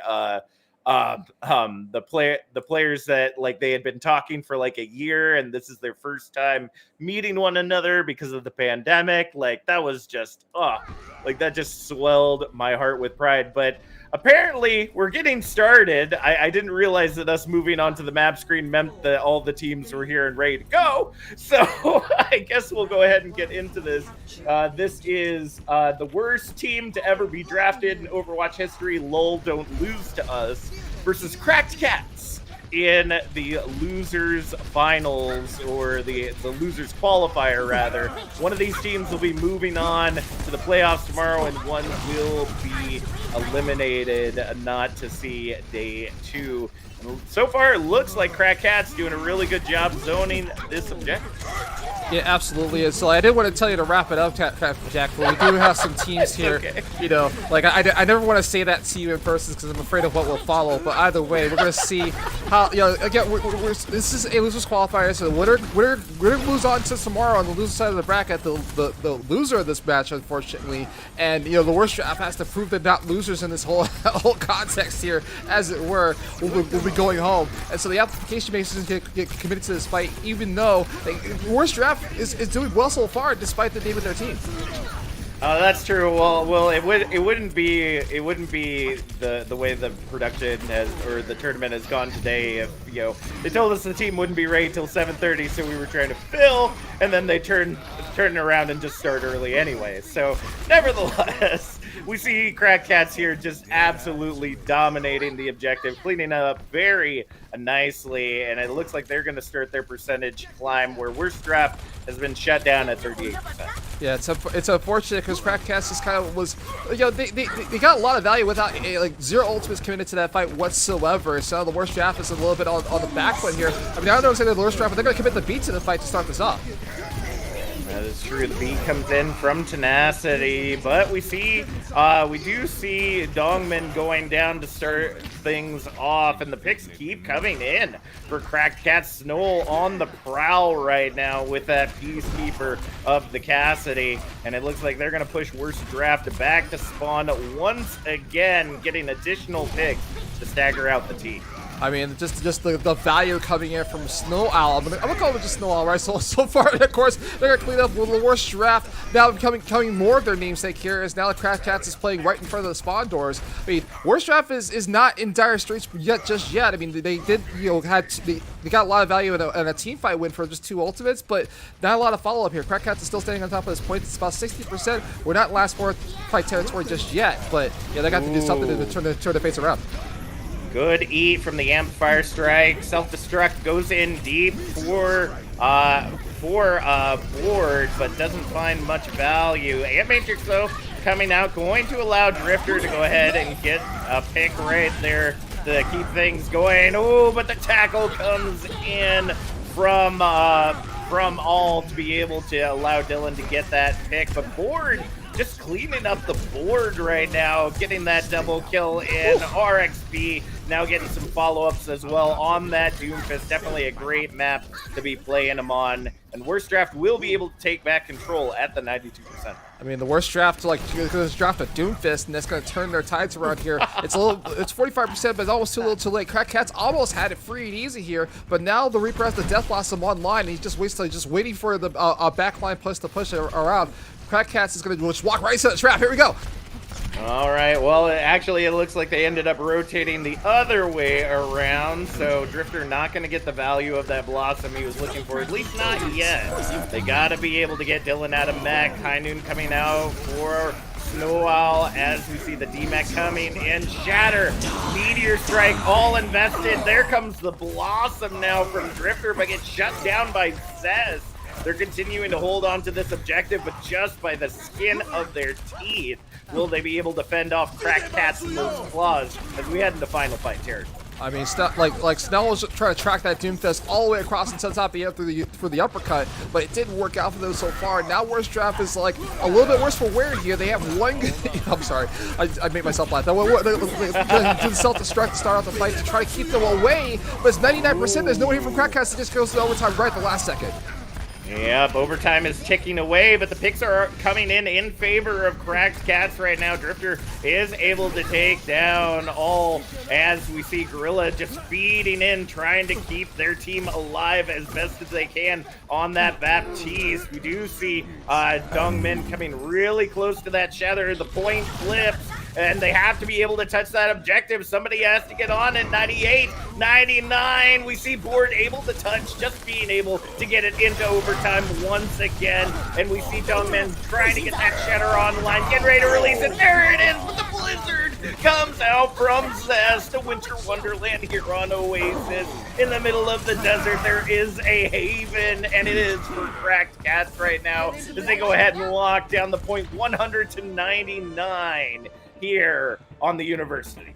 So I thought the Worst Draft was going to be pulling off a Charlie Niner there, towards the latter end of that match, but either way, it was close. They were just staring at the point, just staying on the outside. But either way, Crack Cats, capitalize on top of this, and now they got the 1-0. But like, it wasn't exactly a tight match here, which it was kind of like a domination coming in from Worst Draft, and then they got kind of outplayed by Cracks towards the end here. So if it's going to be this tight, again, I would expect this from a losers qualifier match. They've played 3 matches so far in the group stage, and this is the strongest team out of the winner side of the group, right? I believe that it was Crack Cats that went down to losers, so it's like it's still a thing here. But here we go. We're gonna get our next round here going, and Crack Cats looking to close this out.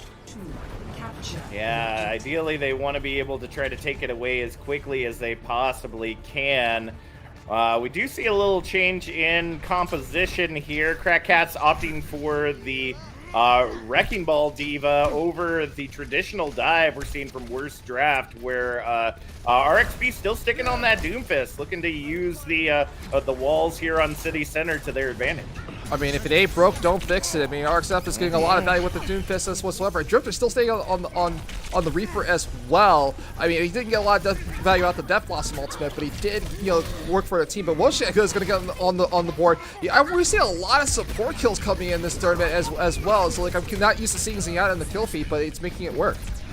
Yeah, I mean, that's pretty much what Zenyatta is used for. As you see, The wrecking ball coming in, all able to go ahead and send them right into traffic. Didn't get a traffic kill, but dang, got really close to that. Board trying to get the remake kill there onto Snow Owl, but not going to end up working out in their favor. Pulse Bomb gets whiffed, trying to find Dong Ming, but the percentage is continuing to climb right now for Cracked Cats as they continue to hold this point. It looks like Worst Draft will finally flip that right on over at the 24% mark. I mean, from worst to first here, they finally get capture a percentage point. Oh my god, I'm so sorry. I keep messing myself up. But anyway, the worst draft is still a contention here at the very least. I mean, if their namesake would not apply here, they're in control. They had to use a couple ultimates just to get back into this fight, but they're gonna try to stay as long as they possibly can. Crack Cats, on the other hand, is like now getting this fight. The power race is gonna come out from Dogman.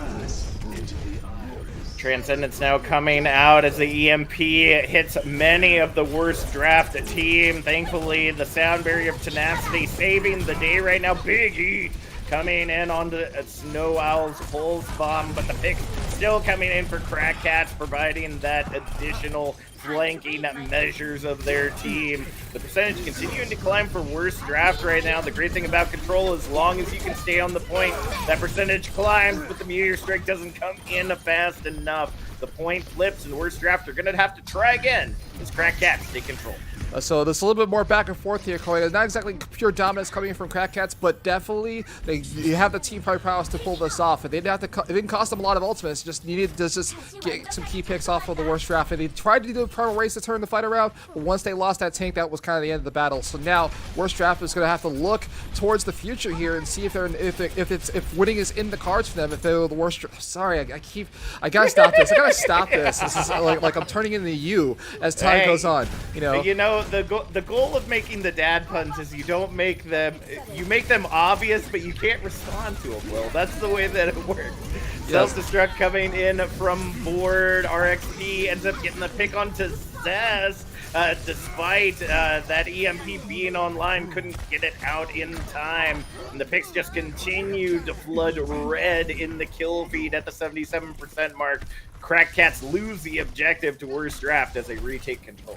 I mean, Crack Cats intelligently, backing away from this fight, just regrouping whatever they know they have the ult advantage, whatever. So they lost a couple things, but RXP is he playing in bounds? I love this. I love. Is he sitting on a perch? These positioning. I love these positionings from from Doom players or Wrecking Ball players. Like when they can get this perfect setup. There it is. The drop comes in. Doesn't really get a whole lot of value. Ends up just hitting Dylan's smack. But at least gives him a little surprise. You didn't see it coming.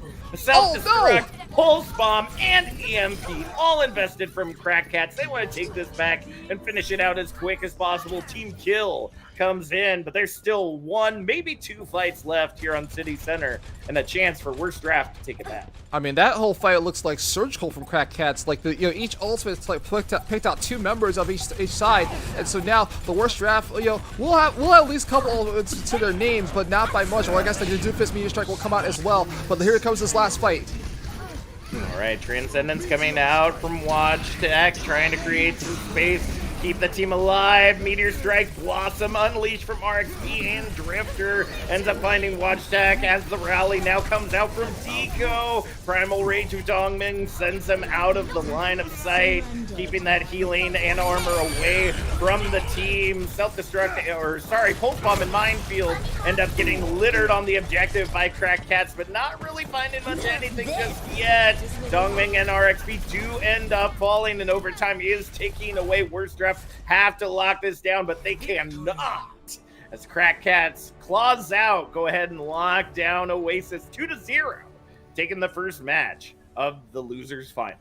And unfortunately for the worst draft, their namesake is their destiny, as they are the worst draft ever to play Overwatch, as they so foretold. But either way, Crack Cats did a good job here. It was a back and forth fight here, but finally Crack Cats comes out on top with just excellent team fighting skills, excellent ultimate value, and just making it work for their team. But now, this is still a best of three, even though it's kind of a loser's quarterback. So now it's like do or die here for the worst draft. I want them to change.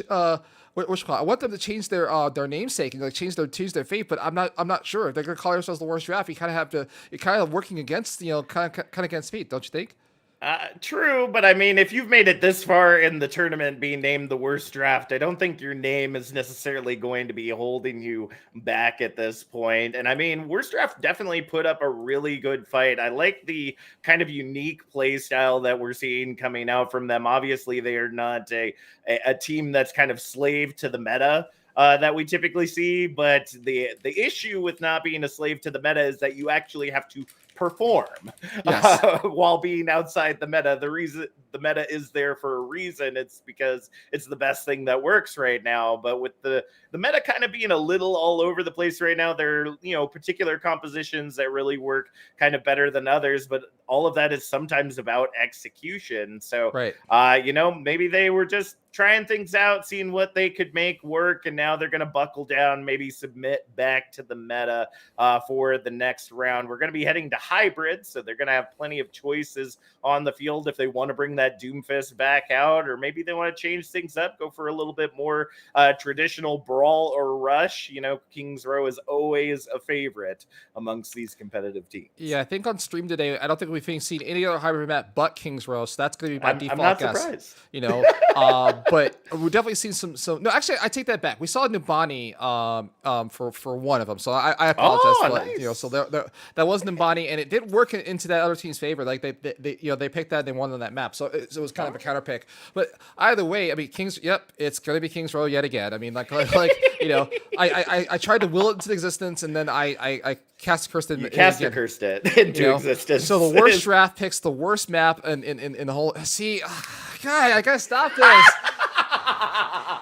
The worst draft picks the worst map in Overwatch history. We only say that because literally we see it all the time, folks. Please just give us a little variety as casters.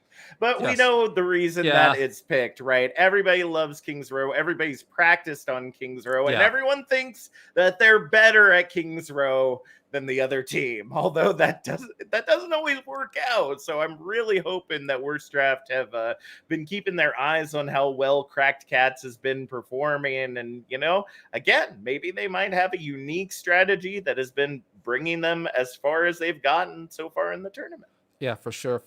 And so we're gonna go to Kings Row. I mean, again, we're trying to figure out one of these teams is hopefully Cracked Cats can pull this out and push on into the playoffs tomorrow. But the worst draft, if again their namesake is a thing, they need to push something different here if they're gonna pull this out and move on in the bracket as well. I mean, both of these teams want to move on; they don't want to go home here. That is true. And while we're getting into this map, we do want to give a congratulations to our winners finalist. We had that list earlier, but we ran out of time to be able to release that here, at least on stream. Congratulations to True Damage, Controversial Player Academy, DK Fan Club, Bay State, Gaia, Shigagami, as you saw on stream, Collegiate Cat Boys, and G-Force. They'll be moving on in the winners bracket tomorrow during the playoffs, and they will get that extra buffer chance in the losers bracket later on in the day for some of those teams. Now, these teams, though, they get no second chances, and based on what we're seeing from Worst Draft, I'm not for certain if we're seeing just some one tricking happening here, or maybe they think they got it on lock with this Doom Reaper. I mean, it just again, if it ain't broke, don't fix it. It's gotten them so far, but it's got them so far, but it hasn't yielded them a win. And so, I would imagine they would switch to a meta comp to make this work. But maybe they know something we don't. That's why we're in the booth and not on the field here. You are absolutely right, Will, and RXP is going to go ahead and find Snoll there on the flank, but will get taken out rather quickly. So it's tied up 5v5 right now. Dylan being able to follow up a shatter already earned up by ALW. The cleanup is fierce with that axe. Absolutely love it. Oh, even the stagger onto board. Not nice right there. Gonna run it down to 3 minutes on the clock. Worst Draft has about 3 more chances to lock it down. Yeah, for sure. So here we go again. I mean, another team fight win coming in for the Worst Draft. Now, I mean, I want them to just keep this momentum going and just shut down, or I'm sorry, for Cracked Cats to shut down the Worst Draft here. But another team fight is going to break out, and the amplification mission, and the Blizzard gets committed right away. That is actually beautiful use of that Blizzard, using it in the amp matrices. Worst draft not getting the value they were looking for, and Snow just cleaning it up, has the Deadeye online. Team kill rings out, although with a fight that quick, that means there's probably going to be another fight added to this time bank. So Worst draft at least gets another chance, maybe. I mean, the Crack Cats once again bringing out the worst in the worst draft. Let me see, I did it again. There's a couple of going to come out as well. Snell's going to do this again. Oh, ALW does end up finding tenacity to go ahead and get things started. Finds RXP as well. Deco is getting some cleanup, and Crack Cats are indeed furious right now. They are not allowing any distractions whatsoever. No ball of yarn, no saucer of milk are going to keep these cats from getting into the playoffs as they shave 2 minutes off the time. Absolutely, and so the worst draft trying their best to not be the worst team of Overwatch history here. They're going to try to get this one last attack in place. They only have a couple ultimates to their name, but they're just getting shut down by Crack Cats. They're allowing them no room and no draw and no quarter whatsoever, and so the efficacious matrix gets committed again right in front. Ooh, that might be exactly the opening they need. ALW falling as the Meteor Strike finds Zest in the backline, looking for Tico as well, and Snow. That is going to be a cleanup of the objective. Finally, with only a minute remaining, Worst draft going to lock down objective Alpha, get 2.5 minutes back on that time bank as they go ahead and stagger out Dylan. That means no chokehold for Cracked Cats either. That's 3:30 on the clock as they start making their way through the streets. Oh, I mean, proving once again that they're the worst team in Overwatch history. They're gonna have another 2.5 minutes to prove that to us, or prove us wrong. As we're no, I'm just rolling with it. I'm gonna keep doing it. It's just like okay. Just rolls off the tongue. Anyway, I mean, they did have a spot advantage, so they're just gonna push all the way forward in front of this choke in front of Crack Cats and force them to come to them. The Crack Cats is gonna go to the high ground and start off this fight. That is true. Utilizing the high ground to retake control of the bookshop corner is definitely a good way to go. DM doesn't end up getting the eat on the Blizzard, though, of Zest. And they will go ahead and start cleaning up this point. If they can get the picks that they're looking for, they might be able to turn the tide and hold on to this objective. But Drifter finds Snow there in the side room. Dong Min following up on Dylan. And that's a cleanup of the point. It was a great effort there, Cracked Cats. But it was close, but no cigar as the point continues to move its way to objective Bravo. I mean, that was like the worst play for the worst job. I'm sorry, I can't stop. I can't stop doing it. It was the worst play against the worst draft team. Yes, it's the worst play against the worst draft. Okay, there we go. That's more like it. By the way, I mean, the worst draft I have, I can't give them too much. I can give them don't give them too much credit here. They are pushing this forward here. They're making it worth. Death Blast going to dive into the back line. No. The beat does go ahead and come out early. It looks like they were looking to try to get at least some kind of advantage here. It's Blossom or die. Really?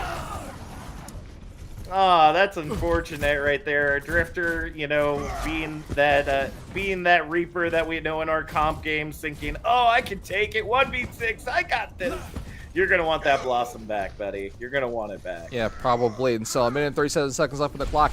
Will the worst draft be not the worst team ever assembled to try to push this forward here? They might be able to get, like, they're going to have to get another minute and a half if they can push this card. But Crack Cats is definitely just in their face, and they're going to have all the ultimates on board. They're just waiting for the worst draft to come to them.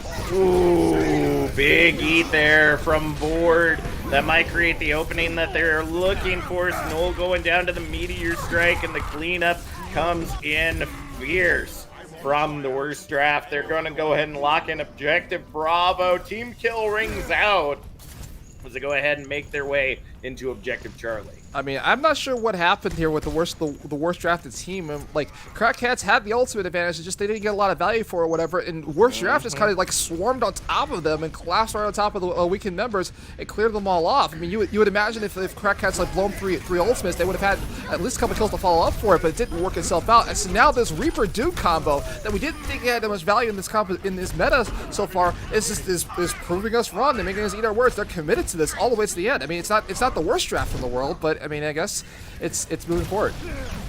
Yeah, it's not the worst, but it's not the best, and it's starting to work out in dividends right now for them. The Matrix coming out for Watch Tech, trying to create some space, but Deco gets sent over the side by Tenacity. The stagger now coming in. We see Zest in the cryo, just trying to hold on to this objective best as they can, but you see the 360 hammer coming out from Dong Min.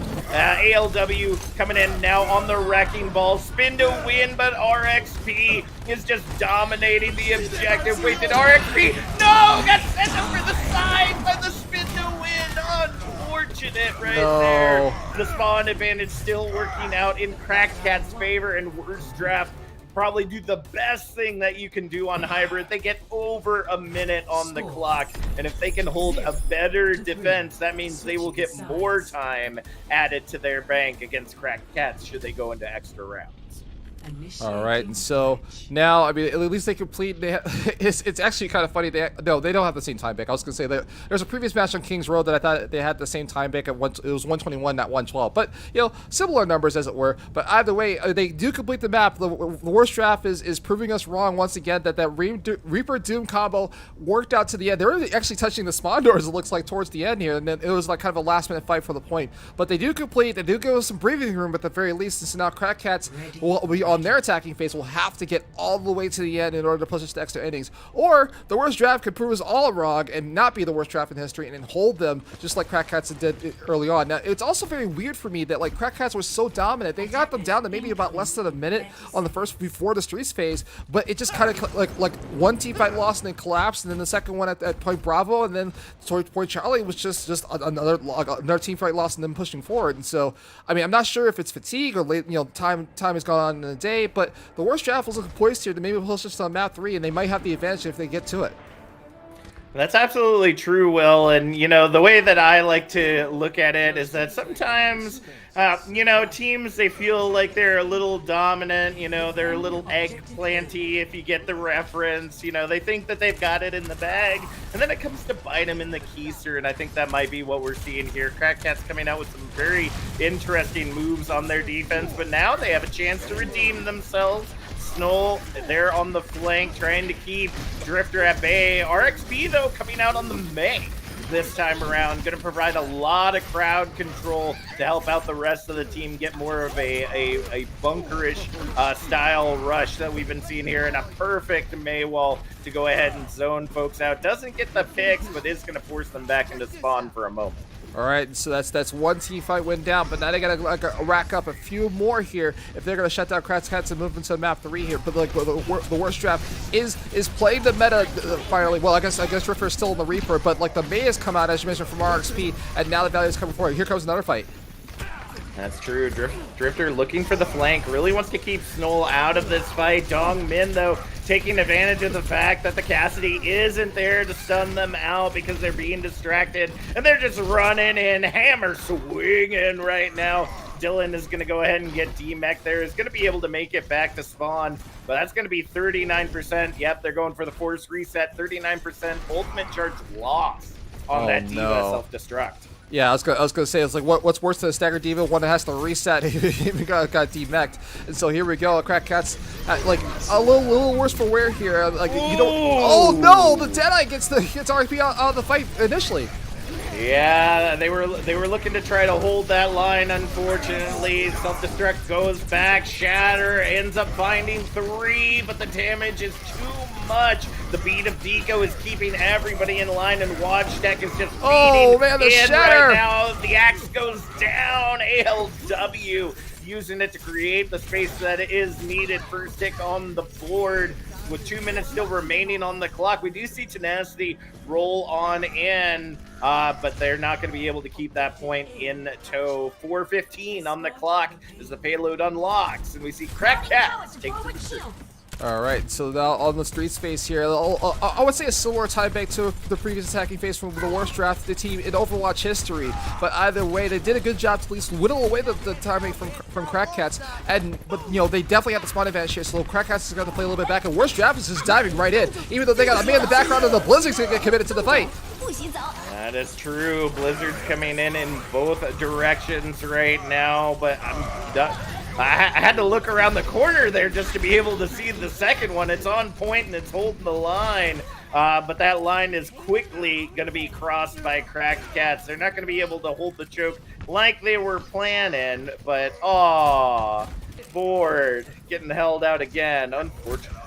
Yeah, it's unfortunate. Crack Cats is walking the line as it were, and they're making it work. And they're gonna take down the they took down the Diva on the back line. That's you hate to see it. The stagger pick comes in for Crack Cats, so now they're just barely forward towards point Bravo here. I'm not sure if Worst Draft is going to make a last-minute recontest here. They don't have any ultimates to work with other than the Death Blossom. We saw last time what happened with Drifter. We tried to do 1v6. It might be the worst play in Overwatch history.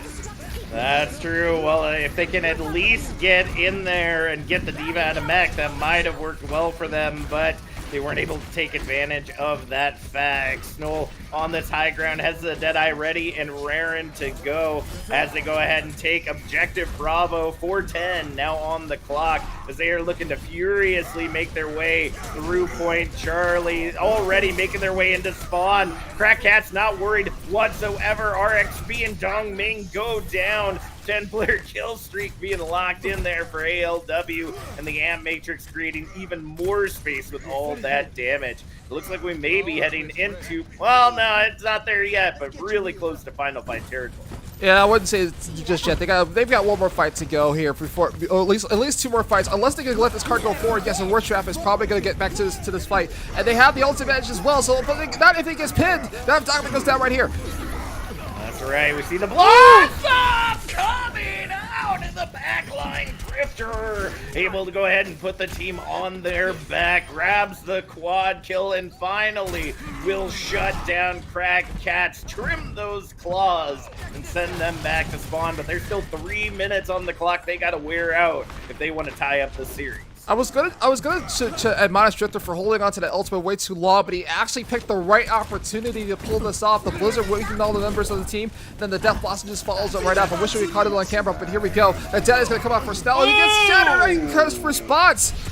ALW lets down the shield at just the right time to be able to shut down that Deadeye, but still gets the pick onto Dong Ming, and Stoll working their way in, trying to clean up as much as they can on that. Cassidy is putting in work like none other. We're heading into last fight territory right now. Worst Draft trying to stagger their way in, trying to get in and touch this objective, keeping it in their favor. So close. ALW finally falls to the tackle of Dong Ming. They get so close, but no cigar for Cracked Cats as the payload starts getting pushed back by Worst Draft once again.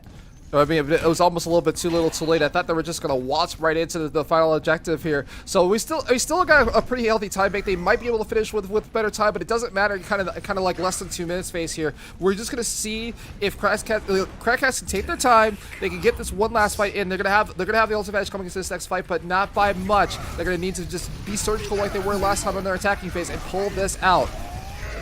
All right, let's see if they can make it work. Shatter out for both teams. Doesn't find much of anything. Drifter again going into the side room outside of the line of sight of the Blizzard. Grabs the DPS of Crack Cats. And it's a 4v4 fight now. Self-destruct going in either direction. One finds Tenacity, one finds Watch Tech. And both healers are down for either side. The cleanup comes in once again from spawn for the Worst Draft. And now the time bank's tied up. Crack Cats gotta make a move. Oh my goodness, the Reaper play again. Drifter, he got that Death Blossom extremely quickly. He gets even more value off of it, so he's finally in the play with the team. And the Doomfist is now sneaking around towards the back lane. Everybody's going to jump away this one, but here we go. It's less than a minute remaining, so they're not going to finish with a better time bank. But Worst Draft might be able to hold them here if they can just pull out these last couple of kills. That's true. The beat already invested from Tenacity and Deco. The garage door opened up for Watch Tech. Ampy now damaged like a sieve, but they're not going to be able to get past that barrier just yet. Worst Draft still holding this corner as there's only 30 seconds left on the clock for Crack Cats to move their way in, and they only have a Shatter online. Absolutely. So here we go. It's going to be more of the same here. Here we go. Dive right into this fight. They're going to try to get the Shadow. Gets at least 4. Goodness. And look at this. The worst draft might be able to pull this out. This was probably the last gasp from Cats. If there's no one on top of this card, this is probably where it's going to come to an end. But it's just a last-second play coming up from the worst draft, making it work. That might be it. Yeah, I mean, well, it ends up coming down to, like what we said earlier, worst draft obviously comfortable here on Kings Row. May not be over yet. ALW does get shut down. Self-destruct going far back against nothing but Maywall. And we will see Zest continuing to try to hold the line there on May. Deadeye working its way around the corner from Snow. Finds Tenacity. Might be the opening they need if they're lucky. But the Ant Matrix comes out from either side trying to hold this line. Blizzard invested as we see Tripper fall in mid-blossom. First time, shame on you. Third time, shame on me if I don't catch it that time around. The beats fed in, overtime ticking away right now. Cracked Cats have to get it into this objective if they want an additional shot at taking the victory right here. And even though the staggers are coming out, the focus fire is a laser coming from the cart. We will see no time added to the bank for Cracked Cats. Worst draft gets one final shot to go ahead and make it a 1-1 match, or we may be seeing, I'm pretty sure, the only draw that we have had today, Will. Yeah, well, do not speak draw on Kings Row into existence, please. You know, I have a family to feed. Draw row? What? No, we're not going there. Hashtag draw row in the chat. Nope. Woo! We're not going there. Map 4, let's go, baby! Woohoo! That would probably be the worst match in Overwatch history. I'm not going to say that again. Really, the worst drafted team in Overwatch history gets the only map 4 that happens in the group stage of such an amazing tournament as the Toronto Defiant Holiday Bash. I think it's golden, Will. You think so? The script writes itself. There's a script? We're writing it? There's always a script, Will. I mean, sometimes we write it, and sometimes the teams write it, but there's always a script to be held. I mean, this is the worst draft of a script I've ever heard. Okay. Okay, I swear to you. I can just see the numbers of the Twitch chat just dying down at this point with all the buttons we've made in this last match. I'm sorry. It's not just you, it's both of us now. So, but looking at what's getting ready to come in, the worst draft, have 2 shots maybe if these are quick fights to be able to take the objective. RXP working their way in the back line. Oh, just barely able to find Snow to be able to lock this down, but the trade comes in onto RXP. It's a 5v5 now, as we go ahead and see Crack Cats continuing to hold on to this objective. They force worst draft into the Alderworth Hotel, but that time bank is still trickling down with 35 seconds left on the clock. Ant Matrix already out for Gorilla. The Shatter tries to come out from ALW, but it may not be enough to hold the line. Picks now coming in from the worst draft to try to lock this sucker down. They do not want to go into that good night. They don't want this night to go any further than it already has. Deco not going to be able to get back to the point in time. Worst draft ties up the series 1-1 here on Kings Row as we head to map 3. Oh my goodness, the worst draft wins one match. I mean, you were talking about like not losing to these guys, right? Now, you know, the worst draft is you know, at least you get one for the troubles. Oh, come on. Oh, come on. Rip. Did they not get the memo? Obviously, worst draft still upset that they just want the night to be over. Will, it's been a long day for everybody, us included. And as much as I tried to cast or curse the draw road, yeah, you did.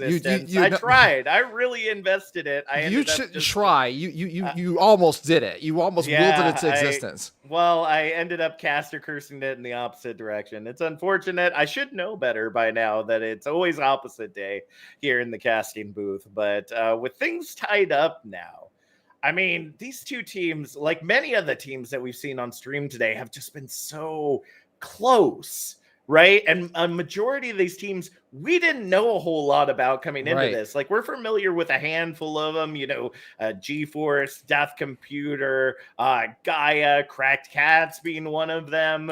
But Worst Draft and several other teams have just been kind of blowing our minds as to what we could have expected in this tournament. I mean, there's some teams we expected to make it far, as you mentioned some of the winners real quick. We can go over the list again as well, but we're waiting for the map pick. But there are some teams we expected to move forward into the playoffs, but at the same time, there are some teams that surprised us. Shikigami on winner's side, they are on the winner's side of the bracket here, ladies and gentlemen. We've been waiting all year for Shikigami to kind of push up, and now here's their time. And I mean, they do have a little bit of a coaching diff, but I'm just amazed to see kind of their growth from kind of like from earlier on in the year to now, just like taking on some of these high level teams. But their challenge, they got to play against one of the other breakout teams in here in Bay State. Like they have made it to winner's side. That'll be their first match tomorrow in the playoffs. But man, what a story though. Like there's some teams you expected to move forward, but there's some other teams that are just like not only surprising, but apparently they earned their way here. They just needed to they needed a little bit of coaching just to push forward. Yeah, and I mean, for those of you at home, you may not know this if you haven't been following us all year. If this is the first time you're seeing us, but we've been running Overwatch tournaments all year long, and just seeing the growth and expansion of some of these teams. I mean, just Death Computer alone was our Invitational 2 champions. Kind of had this duel against Contenders Team Drifters for a time during the early part of 2021. Yeah. And many of the players that are in this tournament right now, some teams have a Contenders player here or there that are just trying to get in their licks while they can, because everything's kind of dead in the path to pro scene right now unless you're in collegiate. So yeah, it's been really incredible to kind of be on this side of the screen and see these teams grow kind of steadily and some exponentially, right? In the way that they have performed through 2021, and you get to see kind of their finales, or at least the closing of the 2021 chapter right here on the Toronto Defiant channel. Well, let's give these teams a couple of minutes to breathe here before we get into this final map here that's going to decide which team is going to move on into the playoffs for tomorrow on the loser side. We'll be right back after this.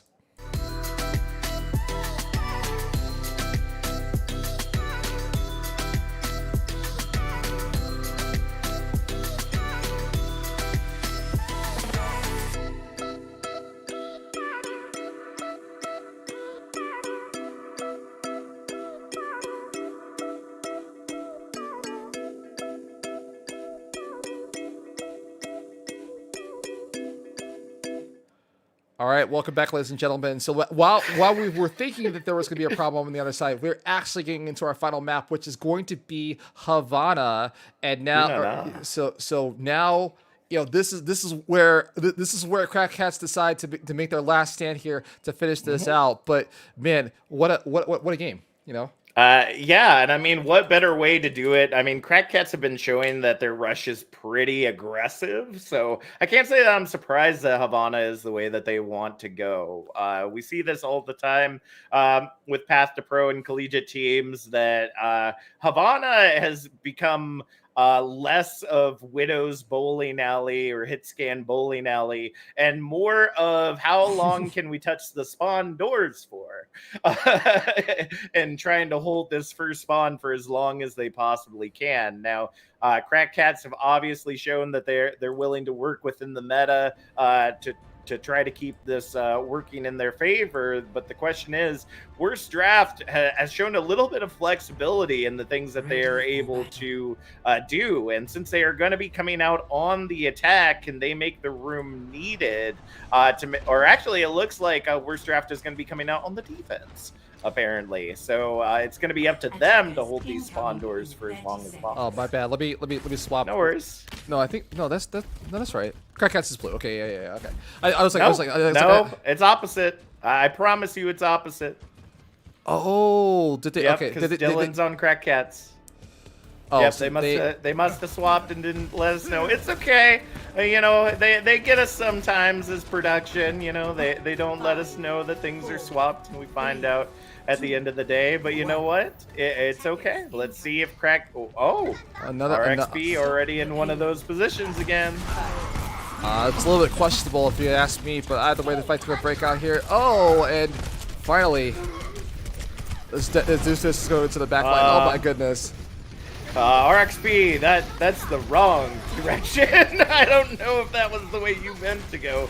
But nevertheless, Crack Cats are still having a hard time getting out of here. I see why you got confused. They didn't swap the team names either. So just so you know, what we have on screen is correct. The scoreboard's correct, but the team names that are below are not, and so you just have to pretend that they're the other team. But we know who's on the right side. Well, you know, that's what happens when you try to rush into a match when we try to give you a break, dang it. So, nevertheless, they are doing a really good job of continuing to hold this line, but it is going to be Crack Cats now starting that payload moving. At least a minute off the clock, not too shabby. Yeah, not too shabby whatsoever, but either way, like we're looking to see if Crack Cats can carry this momentum. Now, last time we saw Havana, it was definitely like a close hold in the factory, which between just before Point Bravo, and I just never imagined a fight taking place there. It's usually like if you hold them here at the first choke, but then of course Crack Cats are gonna jump on top of this play here. That is true. We do see the Deadeye coming out from Snoll, not finding much of anything, but Worstraff taking that long rotation. The Blizzard comes out from Zest, but it's the Shatter that really puts the nail in the coffin. Worstraff's almost able to get away, but they cannot. Ugh. As they go ahead and clean up the objective. Crack Cats looking to take objective Alpha, add 230 to the bank. That's going to give them over 4 minutes to make their way through the brew. I mean, the Worstraff did try to fight out the high ground, just jump on top of this plane, collapse into the team. But what they didn't expect is, well, they're going to do last minute recontest. I'm sorry, I was wrong about that. Yeah, I didn't think it was going to happen either, but oh no, Drifter! You know, Drifter has been kind of 50-50 on these Death Blossoms tonight. It's unfortunate when you see that happen, but RXP is ready and raring to go. They're looking to get that finalization as best they can, find Swatch Tech. Worstraff, in a crazy recontest, is able to stop it at the 1.81 meter mark. I mean, I would have imagined that recontest was ill-advised, but like they knew something we did, and they just like took it right to them, a couple of ultimates, and now look at this. You know, they might get, they can push the card back a little bit here, but we're looking for Crack Cats. Like the team is right up the other side. Like we're looking for Crack Cats to take their ultimate. Just okay. You caught us on the back foot, but here we go. Oh! You see the Rhines rotate around that little newsstand area, and the Shatters go down perfectly. Worstraff is looking to lock this down. They want to live up to their namesake. They say, don't lose to us. The Crack Cats are well on their way to do so. I mean, like again, they just taking this advantage and pushing it further. The Worstraff just making it work. I mean, like it was an ill-advised recontest, but now they're looking at 25 seconds left on the clock here. Crack Cats have do they have an answer? They have one ultimate maybe, and they may get the beat towards the end of this fight. But the Blizzard's gonna have to be clutch in order to pull this out, or they might get stuck right here.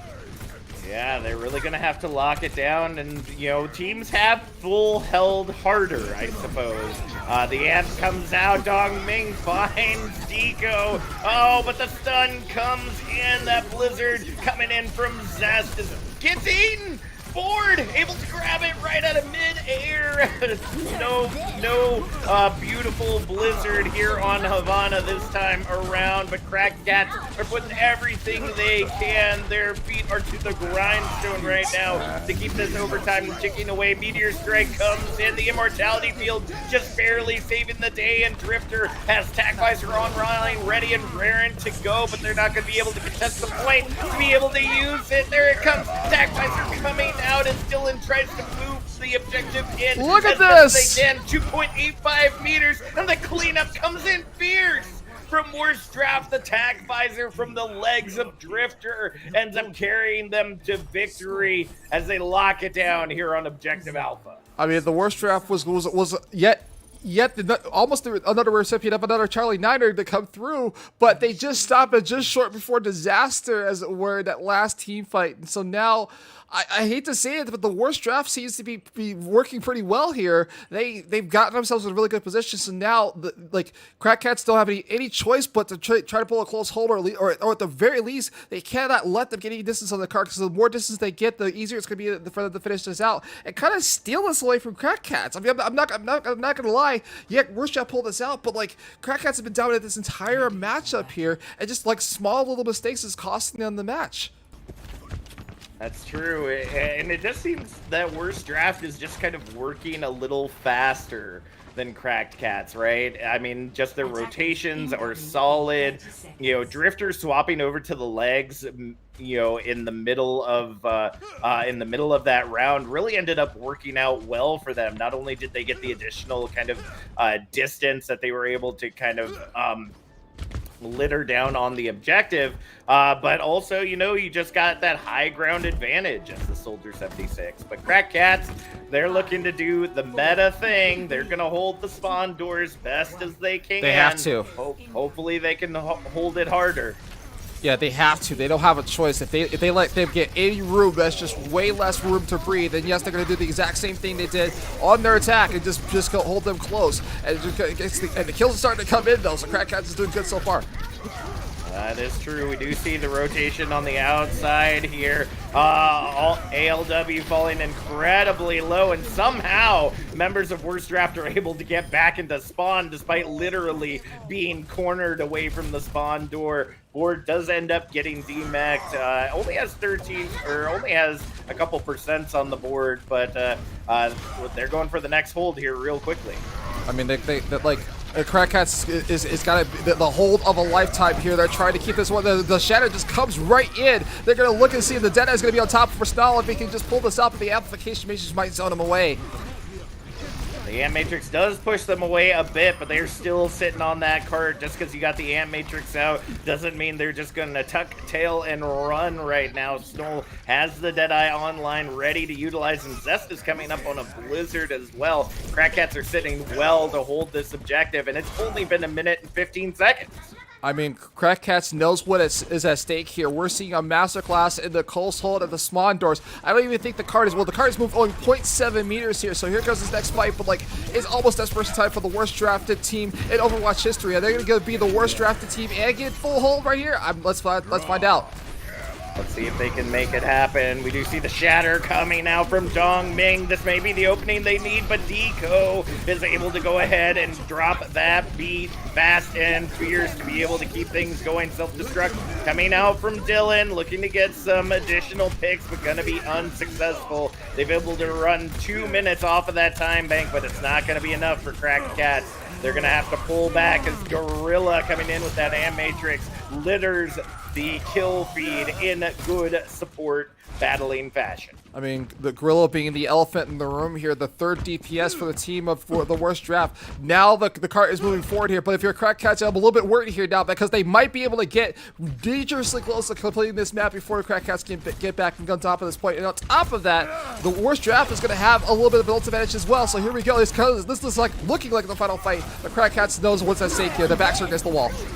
Self-destruct going in deep, gets traded with the Blizzard. Dongming able to tackle out of it just in time. Meteor Strike coming in for RXP, looking for that finalization, but Snow gets him the heck out of here. Not going to be having any Doomfist in my back line, that's for sure. Minute 10 remains on the clock as the cleanup comes in from Crack Cats, but they are going to hold this line one way or another. Is Drifter going to pull the miracle play? Is Drifter holding on for that Death Blossom? And he's going Which half of the percentage is it? Is it a good blossom or is it a bad blossom? Is it? Yeah, because that could be the key to either moving on into this tournament or going home with their hands in shame as the worst drafted team in Overwatch history. This is the final fight here, ladies and gentlemen. This is win or go home. And it's going to start off with the Deadeye in the backline, and Snell is going to take down the tank on Dugmeat. So now, here it is. Beautiful fight. Gets ended early, actually. They will get one additional chance because the worst draft was very smart in being able to pull back out in time. But more ultimates are getting ready to litter that kill. 22 seconds. Cats are getting close to some of those beautiful 22 seconds. It's the blizzard or nothing. Here he goes. He's gonna dive right in the back line. Is he gonna get? Ooh, the beat invested from both sides. Trying to We're looking hold for it. this line. The Blossom comes out. Oh, no! Drifter finds Deco. Finds. Are you serious right now? Min coming in, taking down the demon. Are you serious? Kill at the final moments. It was Are you serious telegraphed right now? So beautifully. But the worst draft, ignore that. The worst draft will go ahead and lock it in, taking the final spot, I believe, that is available in the losers bracket, and we'll have a chance at that sweet 5,000 There it is. Canadian dollar prize. Are you serious? Are you serious right now? He pulled it off. He played Reaper and Doomfist the entire time. They Drifter literally played Reaper the entire time. He made it work. He pulled it off, and he knew it was do or die. He dived in. We were watching him. Just go, here it is. He got covered by the beat because he didn't do 1v6. He got covered by the beat first, and then he did it. But I just could not believe that was the play that finishes it off. Like Crack Cats had all the momentum in the world. They just got cut just a little bit short. And so now, as much as I hate to say it, the worst team in Overwatch history, don't lose to us, LOL, move on, but at what cost? At what cost, Jack? At what cost? I mean, it's just beautiful to see it end up turning out this way. I mean, I loved Crack Cats and all, but to continue to see a team named the worst draft just continue to make their way through the tournament is kind of poetic, if you ask me. But nevertheless, they'll be starting off in the losers bracket. So there are no second chances in this tournament for them. Even when they move on to the playoffs tomorrow, they're going to have to put their noses to the grindstone and really prove that their namesake is just a meme if they want to be able to make it anywhere close to that prize pool. Top 8 teams get at least 250 Canadian dollars, and then it only goes up from there for the top 3 teams. Yeah, and so I mean, you made it this far. You made it to day 2. Congratulations! But you at least have to win one more match to get into the money, and you're still, like I said, the beauty of this tournament is that the worst team in Overwatch history is now on the losing side of the bracket. They still have to. It is win or go home, so their backs are going to be against the wall. And I'm not sure with some of the other teams that are still left in the bracket here, like they're still left to go. I'm not sure if that Reaper Doomfist combo is going to continue to work for them as time goes on. But they made it work. I'm not a believer just yet, but I will give him credit where credit is due. Congratulations for making it into day 2. But what like a flair for the dramatic. Why did you wait? I almost want to I want to interview Drifter. I want to get him on here and what were you thinking, man? It wasn't working for you, and you made it work at the moment that you needed it, at the last possible second. What a game. I mean, it just ended up being a coin flip every single time. I mean, many times the Diva was still on, Dylan was still in mech, still on the field. So I don't know if it ended up coming down to how hard the rest of the team was focusing Dylan, or again, if it was literally just a coin flip, like a matter of moments as to whether or not that Blossom was going to be a success or a failure, which many ultimates in Overwatch are. I mean, we saw earlier today in our first match of the day, self-destruct, ill-timed, trying to get into the backline, ended up getting caught on the transition in King's Row, where the front barrier goes down and the back barrier comes up. Mm-hmm. And just like a matter of moments, that self-destruct just barely caught the corner of that back barrier and did not get into the back line. And that ended up, I believe, if I remember correctly, costing the team that particular match. Yeah, so, it did. Yeah, so I mean, that's the great thing about Overwatch, right? Is that it's those really small moments. Those small moments that make such a big difference. So I was waiting, trying to fill a little bit of time to see if we got any of our other finalists. Some of our matches, due to complications, rule issues, and whatnot, are still going right now. But as of right now, for our losers finalists, we have UCI Esports, Death Computer, Sub to Temporal, and then of course the worst team to be drafted in Overwatch history. We'll be moving on right now into the losers finals. 4 more teams await, although I do not have them in front of me. But if you want to know who they are, either be in the server when we announce it here in about 20 minutes or so, or just tune in tomorrow right here on the Defiant channel. We'll be starting things up 1 p.m. Eastern Standard Time. That'll be 10 a.m. for you Pacific folks out there. Yeah. We're going to be getting right into it. We're going to do 1 match off stream for the round of 16, just to make things a little bit easier on production. But then after that, it is smooth sailing all the way, just like it was today, from winners quarters all the way to the grand finals. And remember, there are 2,000 Canadian dollars sitting on the line for those of you in the US that don't know that conversion rate. That's about $1,500. So yeah, I mean that is pretty big in a tournament that you didn't have to pay anything to get into. Yeah, I mean, it's a free tournament and, a lot of money on the line. So, again, congratulations to all the teams that have made it through so far. And, again, we're waiting for a few more late results as time goes on, but either way, I mean, like, it's been an amazing tournament so far, Jack, and unfortunately I will not be able to join you tomorrow for all this delicious goodness, but at the same time, I wish you the best of luck, and I'm sure that whoever pulls this thing 100% out is going to be rolling in the dough and having a good time, and winning was probably one of the most stacked tournaments that I've ever seen outside of Open Division, if I'm being honest, like Open Division Contenders Trials. I mean, it's just been that nutty. Yeah, I mean, a lot of these matches have been relatively close, even though we haven't been able to see a lot of them ourselves. But I do want to, before we sign off for the night, I do want to give a shout out to TD Bank Canada.